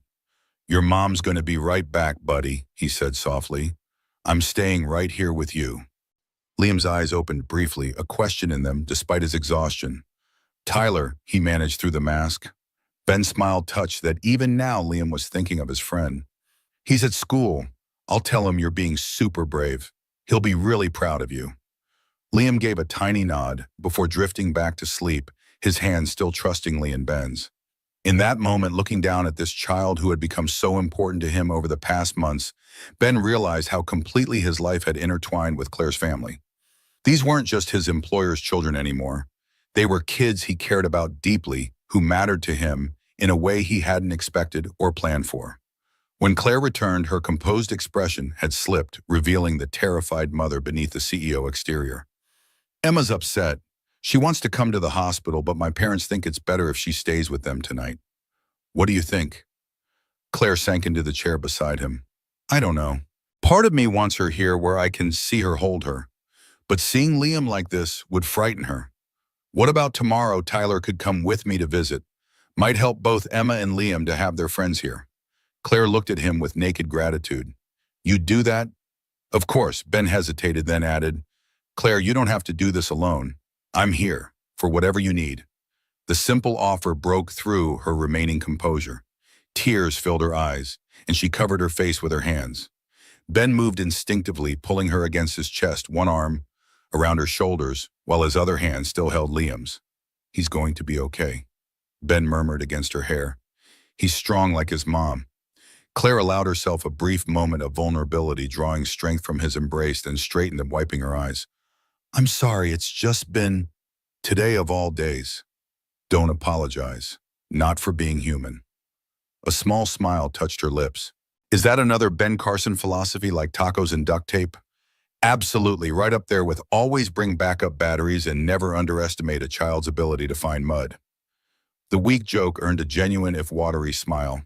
Thank you for being here for everything. The moment was interrupted as nurses arrived to transfer Liam to the pediatric ward. Claire immediately refocused on her son helping arrange his beloved stuffed dinosaur beside him on the gurney, murmuring reassurances as they moved through the hospital corridors. The pediatric ward was brightly decorated, but couldn't disguise its serious purpose. Liam was settled into a room with monitoring equipment, the beeping of machines creating a rhythmic backdrop to their worry. Hours passed. Ben arranged for Mrs. Abernathy to pick up Tyler from school and explain the situation. He called Claire's assistant to update the SmartFlow executive team. He made coffee runs, brought food that Claire barely touched, and sat quietly supportive through respiratory treatments and doctor consultations. As evening deepened into night, Liam's condition remained stable but concerning. His fever persisted despite medication, and his oxygen requirements hadn't decreased. "You should go home," Claire said around midnight, her voice rough with fatigue. "Tyler needs you." Tyler is having the time of his life with Mrs. Abernathy. She's teaching him to bake cookies and letting him stay up late watching nature documentaries. Ben stretched in the uncomfortable hospital chair. "I'm staying unless you really want me to leave." Claire shook her head, relief evident despite her protest. "You're as stubborn as your security protocols. I prefer persistently reliable." A nurse entered to check Liam's vitals, frowning slightly at the temperature reading. "Still 102.4. I'll let Dr. Reynolds know." After she left, Claire moved to sit on the edge of Liam's bed, gently stroking his hair. "When Emma was born, I was back at work within 2 weeks, determined to prove motherhood wouldn't affect my professional performance." Her voice was quiet, reflective. "When Liam came along 2 years later, I did the same. Checked email during pediatrician appointments. Took conference calls while they'd yapped." Ben listened, understanding she needed to talk to process. "The first time Liam had an asthma attack, he was 3. David was at a technology conference in Singapore. I was in the middle of our Series B funding meetings." Claire's hand continued its gentle motion across her son's forehead. "The preschool called 4 times before they reached me. By the time I got to the emergency room, he was already intubated. That must have been terrifying. It was the worst moment of my life, seeing him like that, knowing I hadn't been there when he needed me most." Claire looked up, meeting Ben's eyes across the hospital bed. "I swore it would never happen again. I restructured the entire company around being available for my children. Implemented remote work policies, flexible schedules, on-site childcare. That's why you understand about my schedule with Tyler, about putting him first." Claire nodded. "When you opened your door that night and didn't hesitate to help us, didn't see us as an inconvenience or a complication, it meant more than you could know.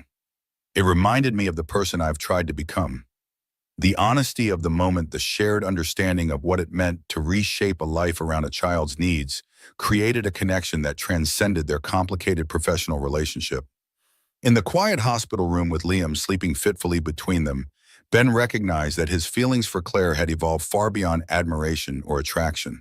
He cared for her, deeply, completely. Not despite the complications she brought into his life, but because of the values those complications revealed. Her fierce protection of her children, her willingness to rebuild after betrayal, her determination to lead with both strength and compassion. The revelation should have alarmed him, given their professional relationship in the events of the past 24 hours. Instead, it settled into him with the quiet certainty of recognition. Not a new truth, but one he'd been avoiding acknowledging. Morning brought slight improvement. Liam's fever had decreased, and his oxygen requirements had stabilized. Claire, who had dozed fitfully in the chair beside the bed, looked exhausted but relieved when Dr. Reynolds delivered the cautiously optimistic update. "The antibiotics are starting to work," the doctor explained. "His white blood cell count is down slightly. We're not out of the woods, but we're heading in the right direction." After the doctor left, Ben convinced Claire to take a brief break. "Go shower in the patient family room. I brought you clean clothes from your office emergency stash. I'll stay with Liam and call immediately if anything changes." Claire hesitated, maternal instinct warring with physical need. "You'll be more help to him if you take care of yourself," Ben said gently. 15 minutes, that's all. She finally nodded, taking the small overnight bag he'd prepared. 15 minutes, not a second more. While she was gone, Ben sat beside Liam, who was awake but tired, the oxygen mask replaced with a nasal cannula that allowed him to speak. "Is Mom okay?" the boy asked, his voice weak but concerned. Ben smiled, touched by the child's awareness of his mother's distress, even through his own illness. "She's okay, just worried about you, Rocket Man. She gets scared when I'm sick." Liam's fingers plucked restlessly at the hospital blanket. "She tries to be brave, but I can tell. That's because she loves you more than anything in the world." Liam was quiet for a moment, then asked, "Do you love my mom?" The direct question caught Ben off guard. He considered deflecting, offering a child-appropriate evasion, but something in Liam's serious expression demanded honesty. "I care about your mom very much," he said carefully. "She's one of the strongest, kindest people I've ever met." Liam seemed to consider this answer, then nodded slightly. "That's good. She smiles more when you're around." Before Ben could respond to this observation, Liam's eyes drifted closed again, exhaustion claiming him. Ben sat back in the chair, the child's simple insight echoing in his mind. Did Claire smile more when he was around? Did he make her happy in the same unexpected way she had brightened his life? Claire returned, looking marginally refreshed, her hair damp from the shower, wearing the clean clothes Ben had brought. "Any change?" He woke up for a few minutes, seemed more alert. Relief softened her features. "Thank you for staying, for everything. I told you I'm here for whatever you need." Claire looked at him for a long moment, something unspoken passing between them. Then her phone buzzed. The hospital room's landline had poor reception, so she'd been periodically checking messages in the hallway. "It's the office," she said, glancing at the screen. "I should go. Take the call. I'll stay with Liam." Claire stepped into the hallway, returning minutes later with a troubled expression. "The board is calling an emergency session. David has filed an intellectual property claim against SmartFlow using the information Alexandra provided. He's seeking an injunction to halt Project Nexus development." Ben frowned. "He's moving faster than I expected. He knows I'm vulnerable right now with Liam in the hospital." Claire's voice hardened. "He's always had perfect timing for attacks." "When what will you do?" Claire looked at her sleeping son, conflict evident in her expression. "I can't leave him. Not now. Not again." "So don't." Ben stood, decision made. "I'll go. I'll represent the security division and provide the technical context the board needs." "Ben, I can't ask you to." "You didn't ask. I offered. There's a difference." He echoed her own words from their first meeting, earning a small, grateful smile. "I know the security implications better than anyone except you. Let me do this for you, Claire." After a moment's hesitation, she nodded. "Thank you. My assistant will brief you on the way. Just don't let them panic. David's legal claim is weak, but he's counting on fear to drive hasty decisions. I won't let that happen." As Ben prepared to leave, Claire caught his hand. "Ben." She seemed about to say something more, then simply squeezed his fingers. "Come back when it's done. Wild horses couldn't keep me away." He squeezed back and then gently released her hand. "Take care of Rocket Man. I'll handle the board." The SmartFlow boardroom was tense when Ben arrived, executives speaking in urgent whispers that ceased when he entered. Marcus, the legal counsel, was distributing documents and looking grim. "Where's Claire?" demanded Richard Benson, the lead investor and board chairman. "With her critically ill son where she should be," Ben replied evenly. "I'm here representing the security division and to provide technical context for David's claims." Richard frowned. "This is an executive matter. With all due respect, Mr. Carson." "With all due respect, Mr. Benson," Ben interrupted, "I designed the security architecture that David is claiming to own. I understand the technical specifications better than anyone in this room, and Claire Anderson asked me to be here." His quiet confidence silenced the objection. The meeting began with Marcus outlining David's legal claim that Project Nexus incorporated proprietary security protocols he had developed during his tenure at SmartFlow. The preliminary filing includes code snippets and architecture diagrams that match our current development, Marcus explained.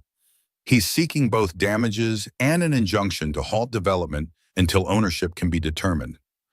"How did he get this information?" Richard demanded. "Alexandra Winters provided it," Ben said, keeping his voice neutral. as we discussed in yesterday's meeting. So Claire's CTO betrayed her, and now her ex-husband is using that information to potentially destroy the company. Richard's tone was accusatory, and she's not even here to address it.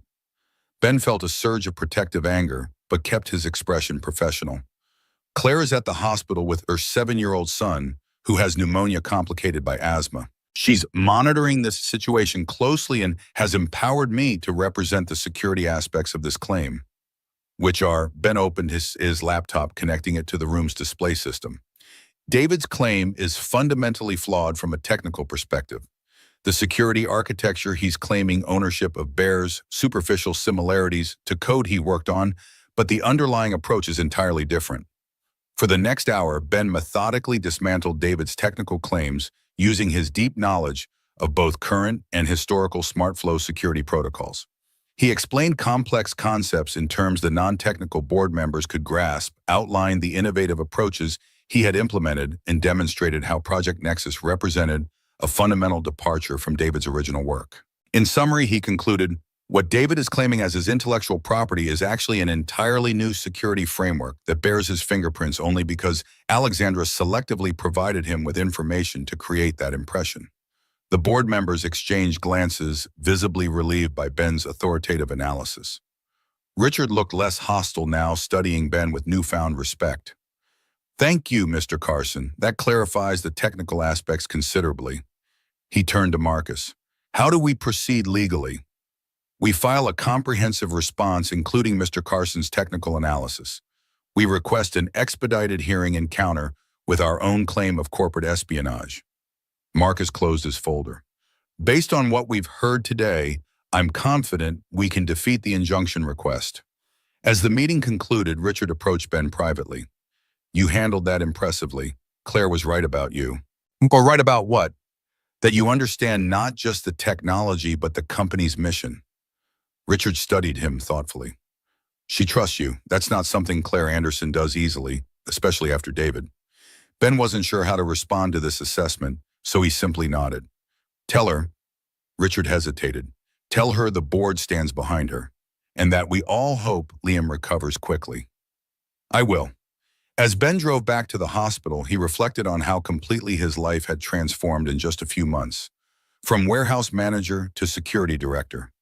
From single father struggling alone to, what exactly, partner and friend, something still undefined, but increasingly essential to both him and Claire. Whatever it was, he knew one thing with certainty. He was committed to standing beside Claire through this crisis, to protecting both her company and her family however he could. When Ben returned to the hospital room, he found Claire asleep in the chair beside Liam's bed, her hand resting protectively on her son's arm. The boy was awake, looking slightly better than earlier, his eyes brightening when he spotted Ben in the doorway. Mr. Ben, he whispered, careful not to wake his mother. You came back. Of course I did. Ben moved quietly to the bedside. I promised, didn't I? How are you feeling, Rocket Man? Better. The doctor said my oxygen numbers are good now. That's excellent news.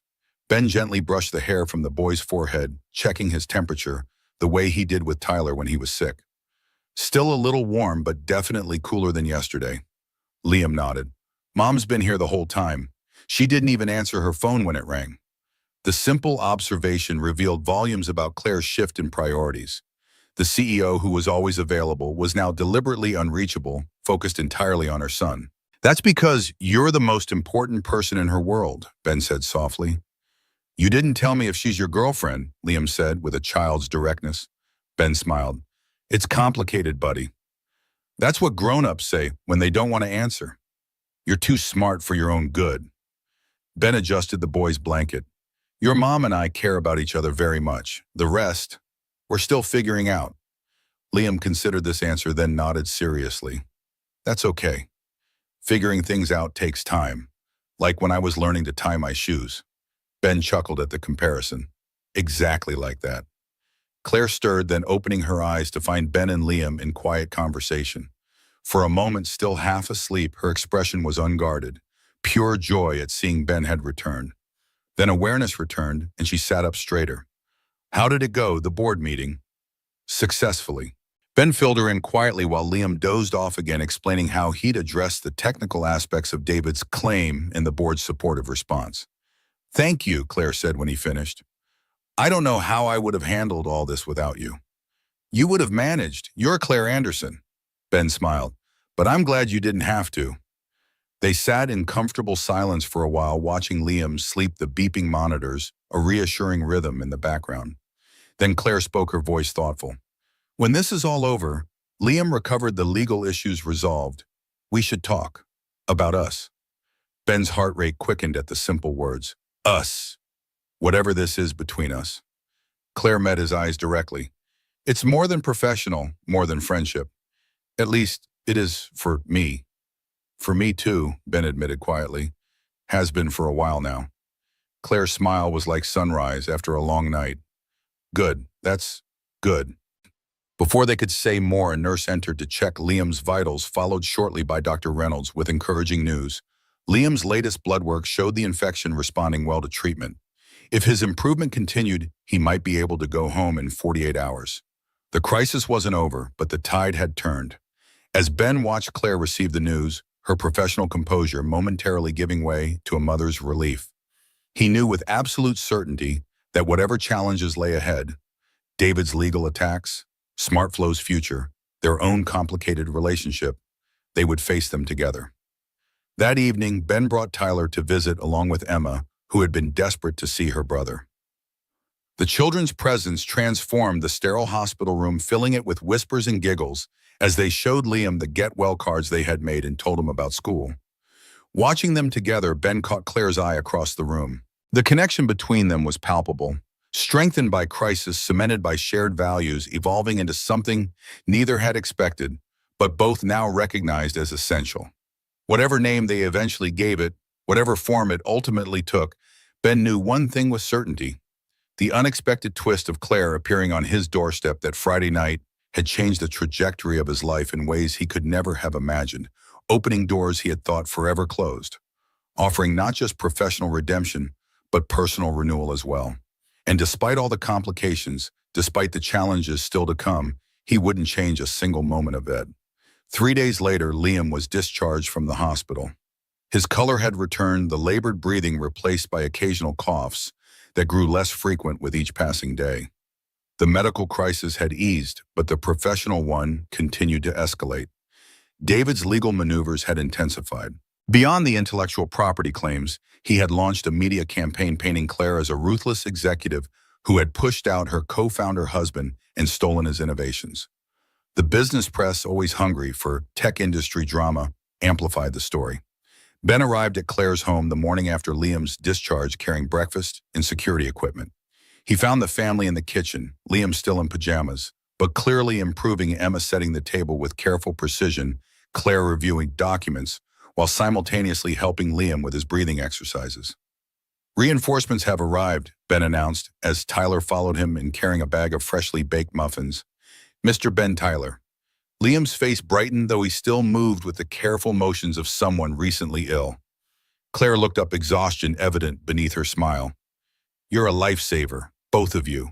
While the children ate breakfast in the sunroom, Ben and Claire spread the legal documents across the kitchen island, strategizing their response to David's escalating attacks. "He's scheduled 3 media interviews this week," Claire said, highlighting a section of the PR report. "Forbes, TechCrunch, and Bloomberg. He's going all in on the narrative that I stole his life's work." "The technical evidence is on our side," Ben reminded her. "Marcus is confident the IP claim will fail. The legal battle isn't what worries me most. It's the court of public opinion." Claire pushed back, her hair frustration evident. "Perception matters to investors, to customers, to potential partners. David knows that. This isn't about winning in court. It's about damaging SmartFlow's reputation enough to devalue the company." Ben studied her across the counter. Despite everything, her son's illness, her ex-husband's attacks, the business crisis, she remained focused, strategic. It only deepened his admiration. What about Alexandra? Could her testimony help counter David's narrative? "She's agreed to provide a statement confirming she leaked the information, but she's refusing to implicate David directly. Their relationship complicates everything." Claire sighed. And frankly, after her betrayal, her credibility is questionable anyway. Ben was about to respond when his phone chimed with a security alert. He checked the notification, frowning. "What is it?" Claire asked, instantly alert. "Someone's probing your home network. Sophisticated pattern trying to find vulnerabilities." Ben was already opening his laptop. "Don't worry, the new security system is blocking it, but the attempt is concerning." David, likely, or someone working for him. Ben's fingers flew across the keyboard, tracing the intrusion attempt. "He's escalating from corporate espionage to personal targeting." Claire's expression hardened. "He knows I'm home with Liam. He's trying to rattle me, show he can reach into every aspect of my life. He's failing." Ben looked up from his screen. "The security is holding, but this changes things, Claire. This isn't just about SmartFlow anymore. It's about your family's safety." Claire glanced toward the sunroom where the children were laughing together. "I won't let him frighten me, or them." "Good, because I have an idea." Ben closed his laptop, decision made. One that addresses both the security threat and the PR problem. "I'm listening." "We've been playing defense, responding to David's attacks, patching vulnerabilities after he exposes them. It's time to go on offense." Ben leaned forward, intensity in his voice. "What if we completely reinvent SmartFlow's security architecture? Not just incremental improvements, but a fundamental paradigm shift that renders David's knowledge obsolete. That would take months of development resources we don't have while fighting this legal battle. Not if we use the adaptive learning framework I've been developing in my spare time." Ben pulled out his tablet, showing Claire the designs he'd been refining since joining SmartFlow. "It's a self-evolving security system that learns from intrusion attempts, constantly rebuilding its own architecture. David wouldn't just be locked out, he'd be irrelevant." Claire studied the design's professional interest overriding fatigue. "This is brilliant, Ben, but implementing something this innovative under our current circumstances would be exactly what the company needs. A bold move that shifts the narrative from scandal to innovation." Ben held her gaze. "You didn't build SmartFlow by playing it safe, Claire. You built it by taking calculated risks when others wouldn't." Something rekindled in Claire's eyes, the entrepreneurial fire that had been temporarily dimmed by personal crisis. "You're right, and it addresses our most immediate problem too." "How so, Toyn?" "David's attacks are effective because they're personal. He knows me, knows how I think, how I respond." Claire tapped the tablet screen. "But he doesn't know you. He can't anticipate your approach because it's fundamentally different from anything SmartFlow has done before." Ben nodded, following her reasoning. "So we don't just implement a new security system. We announce it publicly," Claire finished. "Position it as SmartFlow's next evolution, one that happens to render David's claims about stolen architecture completely moot." "Exactly." Ben felt a surge of excitement at their shared vision. "We changed the conversation from Claire versus David to SmartFlow's groundbreaking security innovation. The Adaptive Shield." Claire named it immediately, her business instincts engaging. "First self-evolving security framework for manufacturing environments." "I like it." Ben smiled, energized by her immediate grasp of his concept. "Bold name for a bold approach. How quickly can we have a working prototype?" "With a dedicated team, 2 weeks for proof of concept, another 2 for beta implementation." Claire was already reaching for her phone. "I'll call an emergency executive session for tomorrow morning.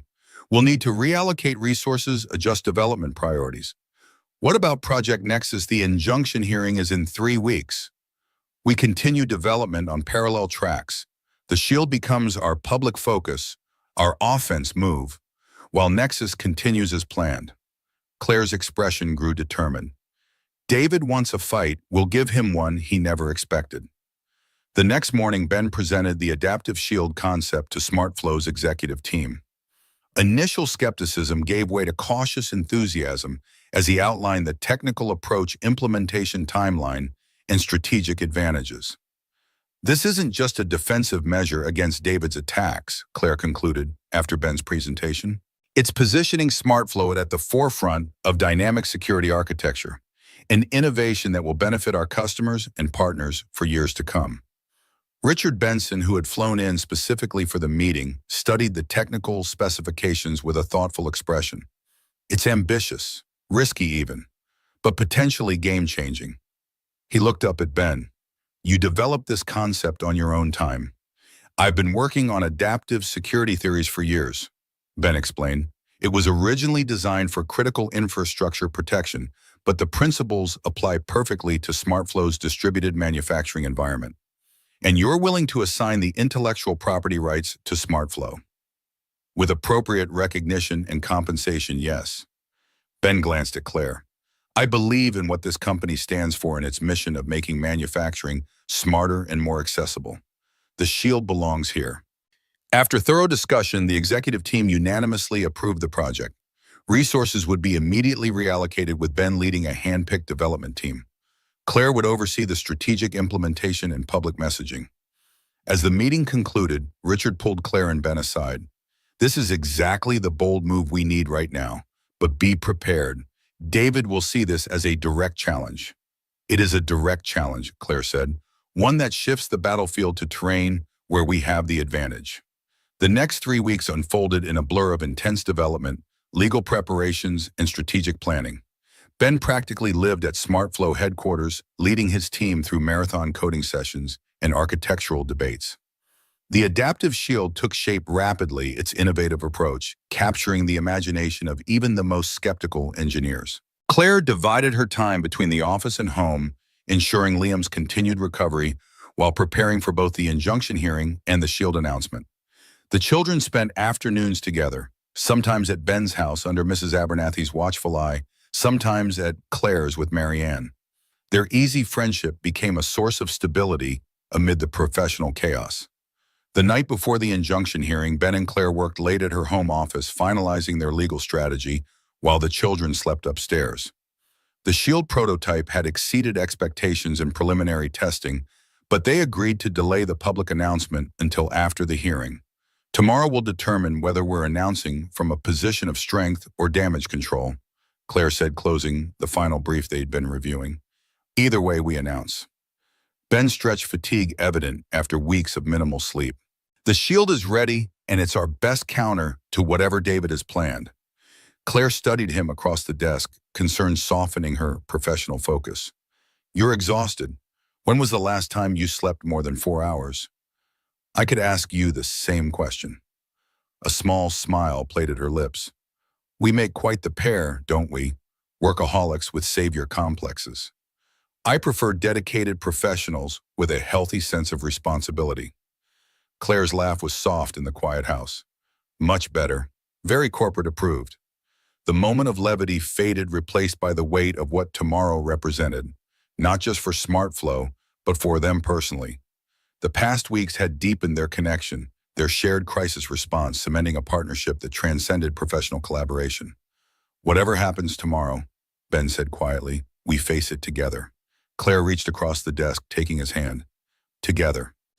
The courtroom was crowded the next morning. Industry journalists, curious competitors, SmartFlow employees. David sat at the plaintiff's table, impeccably dressed in an expensive suit, his attorney, a distinguished older man from a prestigious firm. Claire and Ben sat with Marcus at the defense table, their posture confident despite the stakes. As proceedings began, David's attorney presented their case. That Project Nexus incorporated proprietary security architecture David had developed that Claire had systematically pushed him out to claim sole credit for his innovations, that SmartFlow was essentially built on his intellectual property. When Marcus rose for the defense, he didn't immediately dispute these claims. Instead, he called Ben to the witness stand. Mr. Carson, please state your position at SmartFlow Solutions, Director of Security Architecture. And prior to joining SmartFlow, what was your professional background? Ben outlined his experience, Meridian Tech, his security patents, his consulting work. He explained how he had completely redesigned SmartFlow's security infrastructure, implementing approaches fundamentally different from those used during David's tenure. Would you characterize Project Nexus as derivative of Mr. Spencer's previous work? No, Project Nexus utilizes security architecture. I designed it incorporating principles that didn't exist when Mr. Spencer was with the company. David's attorney cross-examined aggressively, trying to portray Ben as Claire's puppet, suggesting he had been hired specifically to create a veneer of originality over David's stolen concepts. Ben remained composed, his technical expertise evident as he methodically dismantled each accusation with precise, accessible explanations of the architectural differences. When Claire took the stand, the atmosphere intensified. David leaned forward, his expression hard as he watched his ex-wife swear to tell the truth. "Ms. Anderson," Marcus began, "did you hire Mr. Carson specifically to replace architecture designed by Mr. Spencer?" "No, I hired Mr. Carson because of his exceptional talent and innovative approach to security design, which we desperately needed after discovering vulnerabilities in our existing systems." "And these vulnerabilities, were they in systems designed by Mr. Spencer?" "Yes, systems that had become increasingly inadequate as our company grew and evolved." David's attorney's cross-examination was personal and pointed clearly, attempting to provoke an emotional response. He suggested Claire had systematically undermined David both professionally and personally, that she had orchestrated his removal to gain control of his company. Claire remained composed, addressing each accusation with calm clarity. When asked about Alexandra Winter's role in providing information to David, she didn't vilify her former CTO, but instead expressed disappointment in the breach of trust, while acknowledging Alexandra's technical contributions to the company. By the time closing arguments concluded, the momentum had clearly shifted. The judge announced she would issue her ruling on the injunction request within 48 hours, but her questions throughout had suggested skepticism toward David's claims. Outside the courthouse, reporters clustered around both parties. David made a brief cutting statement about corporate betrayal and his determination to reclaim what was rightfully his. When the microphones turned to Claire, she surprised everyone with her response. Rather than dwelling on the past, SmartFlow Solutions is focused on the future. "Tomorrow morning, we'll be announcing a technological breakthrough that renders this entire dispute moot, a completely new approach to security architecture that will benefit our customers and partners worldwide." The statement created exactly the buzz they had hoped for. By evening, tech publications were speculating about SmartFlow's mysterious announcement, the legal drama temporarily overshadowed by innovation intrigue. The next morning, Claire and Ben stood together at SmartFlow headquarters as she unveiled the adaptive shield to assembled media and industry analysts. Ben provided the technical explanation, his quiet authority and evident expertise lending credibility to the ambitious claims. "Traditional security architecture is static, walls built to specific dimensions that attackers eventually find ways to scale," he explained. "The adaptive shield is dynamic, a living system that learns from every interaction, constantly rebuilding itself to address emerging threats. It doesn't just react to intrusions, it evolves to prevent them." The announcement was met with enthusiastic response. Tech publications praised the innovative approach, industry analysts highlighted the potential applications beyond manufacturing, and SmartFlow's stock price rose 12% by market close. When the judge's ruling came the following afternoon, denying David's injunction request and expressing serious doubts about the merits of his underlying claims, it felt almost anticlimactic. The narrative had already shifted from legal drama to technological innovation, exactly as Claire and Ben had intended. That evening, they celebrated quietly at Ben's house, the children playing video games, while the adults sat on the back porch, finally allowing themselves to acknowledge their victory. "You changed the conversation," Ben said, raising his glass in a toast to Claire. "From scandal to innovation in less than a week. Masterful." "We changed it," Claire corrected, touching her glass to his. "Your shield gave us something worth talking about." The moment was interrupted by Ben's phone, a text from his father's nursing home. His expression changed as he read it. "What's wrong?" Claire asked immediately. "Dad's had a setback. Not critical, but they're adjusting his medication." Ben was already standing. "I should go see him." "Of course. Do you want company?" The offer touched him, that amid everything else in her life, Claire would make time for this personal concern of his. "Thank you, but it's probably better if I go alone. His good days and bad days are unpredictable." Claire nodded, understanding without offense. "Take all the time you need. The SHIELD team can manage without you for a day or two." Ben found his father in the memory care unit's common room, staring out the window at the facility's garden. Robert Carson had good days and bad, since his diagnosis of early-onset dementia complicated by the neurological effects of Agent Orange exposure during his Vietnam service. Today appeared to be somewhere in between, recognition in his eyes when Ben approached. but confusion about the details of his son's life. "You still at the warehouse?" Robert asked as they sat together. "No, Dad. I'm working at a technology company now. Remember I told you about it last visit?" "Right, right." Robert nodded, though uncertainty lingered in his expression. "You're fixing computers again, like before Sarah left." "Something like that." "Good. You were wasted in that warehouse." Robert's gaze sharpened momentarily, the former engineer briefly visible through the fog of his illness. "You've got a mind for systems, son. Always did. See how things connect when others just see parts." They talked for an hour, Robert drifting between clarity and confusion, Ben patiently following wherever the conversation led.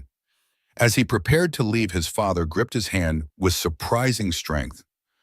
"You look different," Robert said, studying his son's face. "Better, less, haunted." Ben smiled. "I'm doing well, Dad. Really well." "Woman involved?" The question was accompanied by a knowing look that transcended his cognitive challenges. "Maybe it's complicated." Robert chuckled. "Always is, son. Always is." His expression grew serious. "Don't waste time on complicated, Ben. Life's too short. If she makes you better, that's all that matters." The simple wisdom stayed with Ben as he drove home. His father was right. Claire did make him better. She challenged him intellectually, respected his priorities as a father, valued his expertise without ego. The complications, their professional relationship, their pasts, the still unfolding drama with David, seemed increasingly irrelevant compared to that fundamental truth. When he arrived home, he found Claire asleep on his couch, apparently having waited for his return. Tyler had left a note explaining that Ms. Claire was tired, so I said she could nap while we play upstairs with Emmy and Liam. Ben stood watching her for a moment. The powerful CEO vulnerable in sleep, her usual composure softened. She had stayed wanting to be there when he returned from the nursing home, offering silent support for a difficult aspect of his life. As if sensing his presence, Claire stirred and opened her eyes. "Hey," she said softly. "How's your dad?" "Having a medium day." "Recognized me but thought I still worked at the warehouse." Ben sat beside her. "Thank you for staying." "Of course." She sat up, brushing her hair back from her face. "The kids have been entertaining each other. They've created some elaborate game involving dinosaurs and space exploration." Ben smiled, imagining the scenario. "Sounds about right." They sat in comfortable silence for a moment, then Claire spoke. "I've been thinking about what's next. For SmartFlow, for the Shield, for everything we've started. And the Shield has potential far beyond our current applications. It could protect infrastructure, healthcare systems, financial networks." Claire's eyes held the visionary look Ben had come to recognize. But developing those applications would require resources and expertise beyond what SmartFlow currently has. "You're thinking partnership acquisition." "I'm thinking new venture, a separate entity focused specifically on adaptive security with SmartFlow as the first client and primary investor." Claire watched his reaction carefully. "Co-founded by the two people who created the Shield in the first place." Ben blinked, processing the implication. "You and me, equal partners. Your technical genius, my business experience. A clean slate without David's shadow or SmartFlow's manufacturing focus." The proposal stunned him, not just for its boldness, but for what it represented personally. Claire wasn't just offering a business opportunity. She was suggesting they build something together, a shared creation that would combine their strengths and cement their partnership. "What about SmartFlow?" he asked. "You built that company from nothing." "SmartFlow will always be my first business child, but it's established now with a strong executive team and clear direction." Claire leaned forward, intensity in her expression. "This new venture would allow us to focus specifically on the Shield technology to develop it without the constraints of SmartFlow's primary business model. And the personal implications of us working together as equal partners." Claire met his gaze directly. "I think we've proven and we make an exceptional team professionally and personally, unless—" Uncertainty flickered briefly. "Unless that's not what you want." Ben reached for her hand. "It's exactly what I want. I just needed to hear you say it." The relief in her smile warmed him. "So that's a yes. It's a yes to the business venture and He paused, gathering courage. And to whatever else we're building here. Together. Claire's fingers tightened around his. Together. The next month passed in a whirlwind of planning and transition. The judge dismissed David's intellectual property lawsuit entirely, citing lack of substantive evidence and questionable legal theory. With the legal threat neutralized and the shield generating significant industry interest, Claire and Ben presented their proposal for the new venture to SmartFlow's board. Richard Benson, initially skeptical, became their strongest advocate after reviewing the business plan. This structure makes sense. SmartFlow maintains access to cutting-edge security, while the new entity can pursue applications beyond our core business. With board approval secured, they began the complex process of establishing the new company. They named it Adaptive Horizon, a reference both to the shield's evolving nature and to the new beginning it represented for them both. Ben gradually transitioned leadership of SmartFlow's security division to his deputy, while Claire prepared COO Alexandra Winters to assume greater responsibility at SmartFlow. Alexandra, having provided crucial testimony that helped defeat David's lawsuit, was cautiously being given a path to redemption, closely supervised but valued for her technical contributions. On a personal level, Ben and Claire moved forward with deliberate care, mindful of the children's adjustment and the public scrutiny their relationship would inevitably attract. Their families spent increasing time together, dinners, weekend outings, even a camping trip that had tested everyone's patience but created lasting memories. 6 weeks after the Shield announcement, with Adaptive Horizon's legal structure established and initial funding secured, they gathered both families at Claire's home for dinner. The children, now comfortable as an extended family unit, chattered about school projects and playground politics.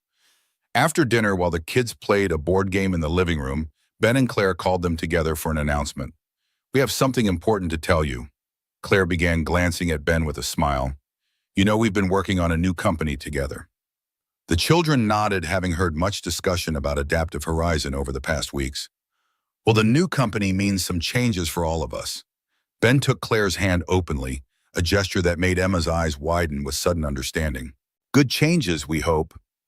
"Are you getting married?" Emma asked directly, causing Liam to gasp and Tyler to look up with keen interest. Ben and Claire exchanged amused glances. "Not yet," Claire said gently, "but we are going to be spending a lot more time together as a family.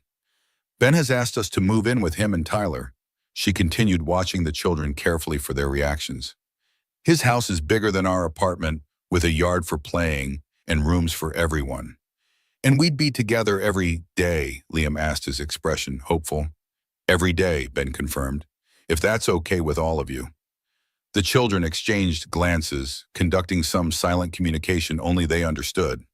Then Tyler, apparently elected spokesperson, nodded solemnly. "We decided last month that we should be a real family," he announced. "Emma made a chart of all the reasons why, and Liam and I signed it." Claire blinked in surprise. "You made a chart?" Emma nodded earnestly. "With pros and cons, like you do for business decisions." The pros won by a lot. Ben couldn't contain his laughter. "I'd love to see this chart. It's in my backpack. I'll get it." Emma dashed off, returning moments later with a carefully folded paper covered in colorful marker. The pros column included items like, "Dad, Mr. Ben smiles more. Mom, Ms. Claire laughs more. Tyler can teach Liam baseball, and Emma can have a garden." The cons section contained only, "Sometimes grown-ups change their minds and might have to share bathrooms." Claire traced the childish handwriting with gentle fingers. "This is very thorough, sweetheart." "So it's decided," Liam declared with the confidence of a board chairman. "We're going to be a family." And so they were. The following weekend, with the children's enthusiastic assistance, Claire and her children began moving their belongings into Ben's house. The process was chaotic but joyful. Furniture rearranged to accommodate everyone's needs. Bedrooms reassigned Claire's modern art, finding unexpected harmony with Ben's more traditional decor. As evening approached, with boxes still scattered throughout the house, Ben found Claire in what had been his office and would now be their shared workspace. She stood by the whiteboard where months ago she had first seen his inventory management system design, the moment that had sparked their professional collaboration. "Having second thoughts?" he asked, coming to stand beside her. "Not one. Claire leaned against him as his arms circled her waist, just marveling at how much has changed since I saw this whiteboard. Since I showed up at your door with two hungry children and a lie about who I was. Not a lie, Ben corrected. Just an incomplete truth. You were exactly who I needed you to be that night. Someone who trusted me enough to ask for help. Claire turned in his arms. And you were exactly who I needed. Someone who saw beyond titles and expectations to what really mattered. Outside, they could hear the children laughing as they arranged Liam's dinosaur collection on his new bookshelf. The sound of family, not just children, but a home being created through the deliberate joining of separate lives. I was so afraid of needing anyone after Sarah left, Ben admitted quietly, of letting Tyler become attached to someone who might disappear. And I was terrified of trusting my heart to someone who might be interested in me for the wrong reasons. Claire's hand rested over his heart. We were quite the pair of wounded souls, weren't we? Not anymore. Ben covered her hand with his. Now we're something else entirely. Before she could respond, Tyler appeared in the doorway. Dad, Ms. Claire, come quick. Grandpa's here. They followed him to the front door where Robert Carson stood on the porch supported by his nurse. It was one of his good days. Clarity in his eyes as he took in the moving boxes and the children hovering excitedly nearby. Surprise inspection, he announced with a wink to Ben. Wanted to see this new family arrangement for myself. Dad, you should have called. We could have picked you up. Ben helped his father into the living room, clearing a path through the boxes. And missed seeing the real chaos never. Robert settled onto the couch, immediately drawing the children's attention. Now who's who here? I need a proper introduction to my new grandchildren. The casual claim brought tears to Claire's eyes. She watched as Ben proudly introduced Emma and Liam, as the children immediately accepted this new grandfather figure, as Tyler showed off the family chart Emma had created. Later, after Robert had been returned to the nursing home with promises of weekly visits, they put the exhausted children to bed in their new rooms. The house finally quiet, Ben and Claire sat on the back porch steps, much as they had the night she'd first mentioned the consulting opportunity. Your father called them his grandchildren, Claire said softly, so naturally as if it was already settled. For him it is settled. In his mind, if we're together, they're family. Ben's arms settled around her shoulders. He's right, you know, about what matters. Claire nodded, leaning into him. I think I knew that night you opened your door. When you didn't hesitate, didn't judge, just made room at your table. She looked up at him. I didn't expect to find you. I wasn't even looking. The best systems are often discovered rather than designed. Ben said, the engineer's perspective making her smile. Emergent properties from unexpected connections. Is that what we are, an emergent property? We're whatever we choose to build together. Ben's voice held the quiet certainty that had become his hallmark. A company, a family, a future. 2 months later, Adaptive Horizon launched officially. The media coverage was extensive, not just for the innovative technology, but for the partnership behind it.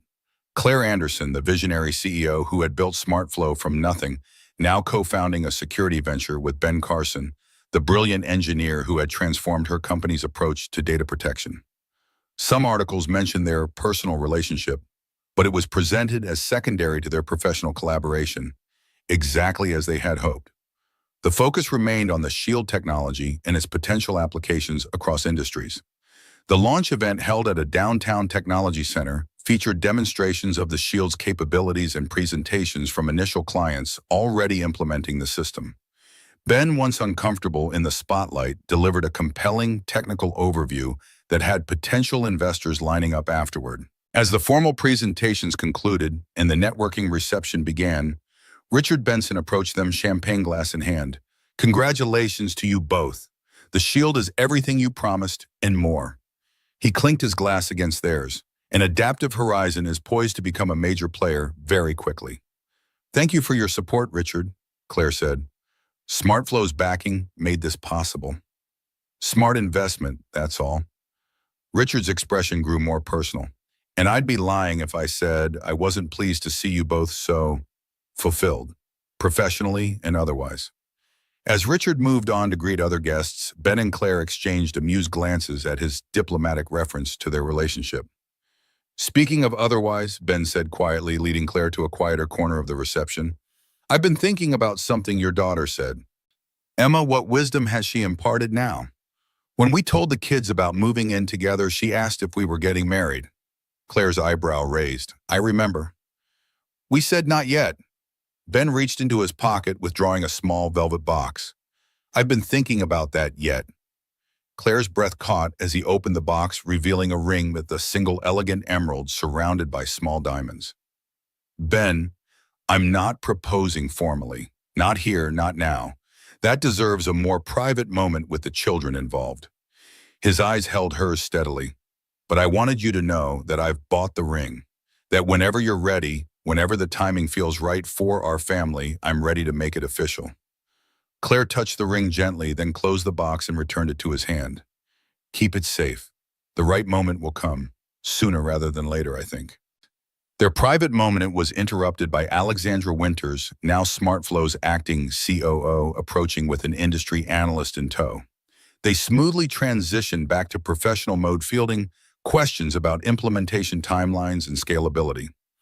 Hours later, after the event concluded successfully and they had returned home to relieve Mrs. Abernathy from childcare duties, they checked on the sleeping children before retiring to their room. Emma asked me about wedding dresses last week, Claire mentioned as they prepared for bed, completely out of nowhere. I think the children are plotting something. Ben laughed softly. Tyler asked if Grandpa could come live with us after the wedding.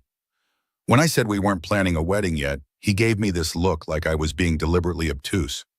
They're 3 steps ahead of us, as usual. Claire settled beside him, her head finding its familiar place on his shoulder. Maybe we should catch up. Maybe we should. Ben's arm tightened around her. I was thinking, what about a small ceremony here, just family, close friends? The children could help plan it. I'd like that. Claire's voice was soft in the darkened room. Something simple and real. No media, no industry expectations. Just us building something that matters. Ben pressed a kiss to her temple. Like everything else we've built together. The following weekend, they gathered the children in the backyard for a family meeting. Ben and Claire sat side by side on the porch steps, the 3 children arrayed before them on the lawn. We have something important to ask you.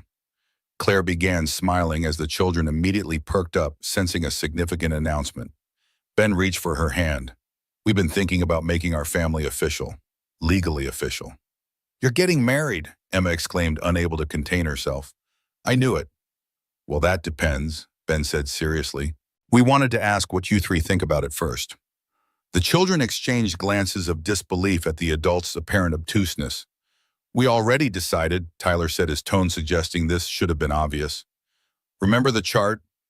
The chart was about living together, Claire pointed out. Marriage is a little different. Liam stood, hands on his hips, in an unconscious mimicry of his mother's decisive stance. We vote yes. Unanimous. Unanimous, huh? Ben tried to maintain a serious expression despite his amusement. Well, that's good to know, because we were thinking about having the wedding right here in our backyard, and we'd need your help to plan it. The reaction was immediate and enthusiastic. All 3 children talking at once about decorations and cake and who would get to hold the rings. I think that's a yes, Claire murmured to Ben, watching their excitement with shining eyes. I think you're right. Ben squeezed her hand. Family decision officially approved. 6 weeks later, on a perfect autumn afternoon, their backyard was transformed. Paper lanterns hung from tree branches, wildflowers arranged in mason jars lined a simple aisle, and a wooden arch covered in ivy stood beneath the old oak tree. Chairs were arranged in a semicircle, not separated by bride and groom sides, but mixed together like the blended family they were becoming. The guest list was small but meaningful.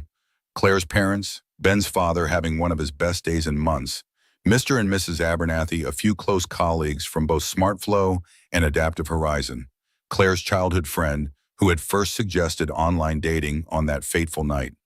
The ceremony itself was simple and deeply personal. The children played central roles, Emma as flower girl, Liam and Tyler jointly serving as ring bearers. The vows they exchanged weren't traditional, but written together, acknowledging the unique path that had brought them to this moment. I promise to see you, truly see you, Ben said, holding Claire's hands beneath the ivy-covered arch. Not the CEO, not the business partner, but the woman who stood on my porch that night, brave enough to ask for help, strong enough to offer it in return. "I promise to trust you," Claire responded, her voice steady despite the emotion shining in her eyes. "With my children, with my dreams, with the future we're building together. To remember that the strongest systems are those that adapt and grow, that find strength in connection rather than isolation." After the simple ceremony, the celebration continued into evening.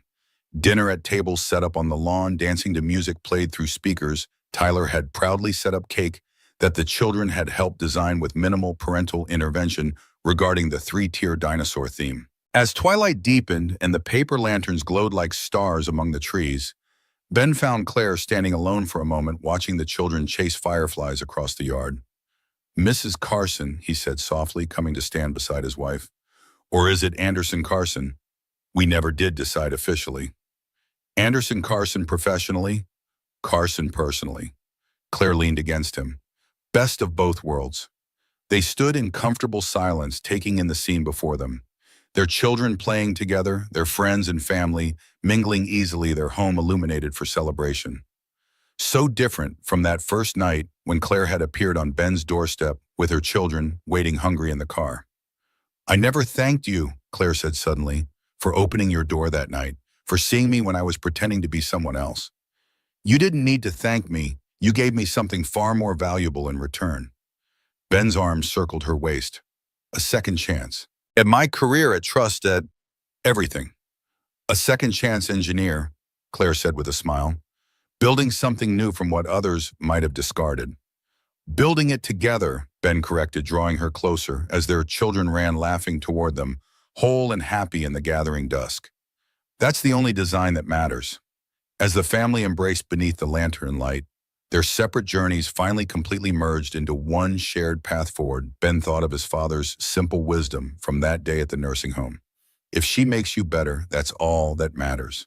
Standing in his backyard, surrounded by the family they had created together, Ben knew with absolute certainty that they had indeed made each other better, as parents, as professionals, as people. And in doing so, they had engineered the most complex, most rewarding system of all, a family built on second chances, stronger for having been broken, more valuable for having been rebuilt with deliberate care and enduring love. The unexpected twist of Claire appearing on his doorstep that Friday night had changed the trajectory of Ben's life in ways he could never have imagined, opening doors he had thought forever closed. And despite all the complications, despite the challenges they had overcome together, he wouldn't change a single moment of the journey that had led them here, to this perfect, ordinary miracle of belonging.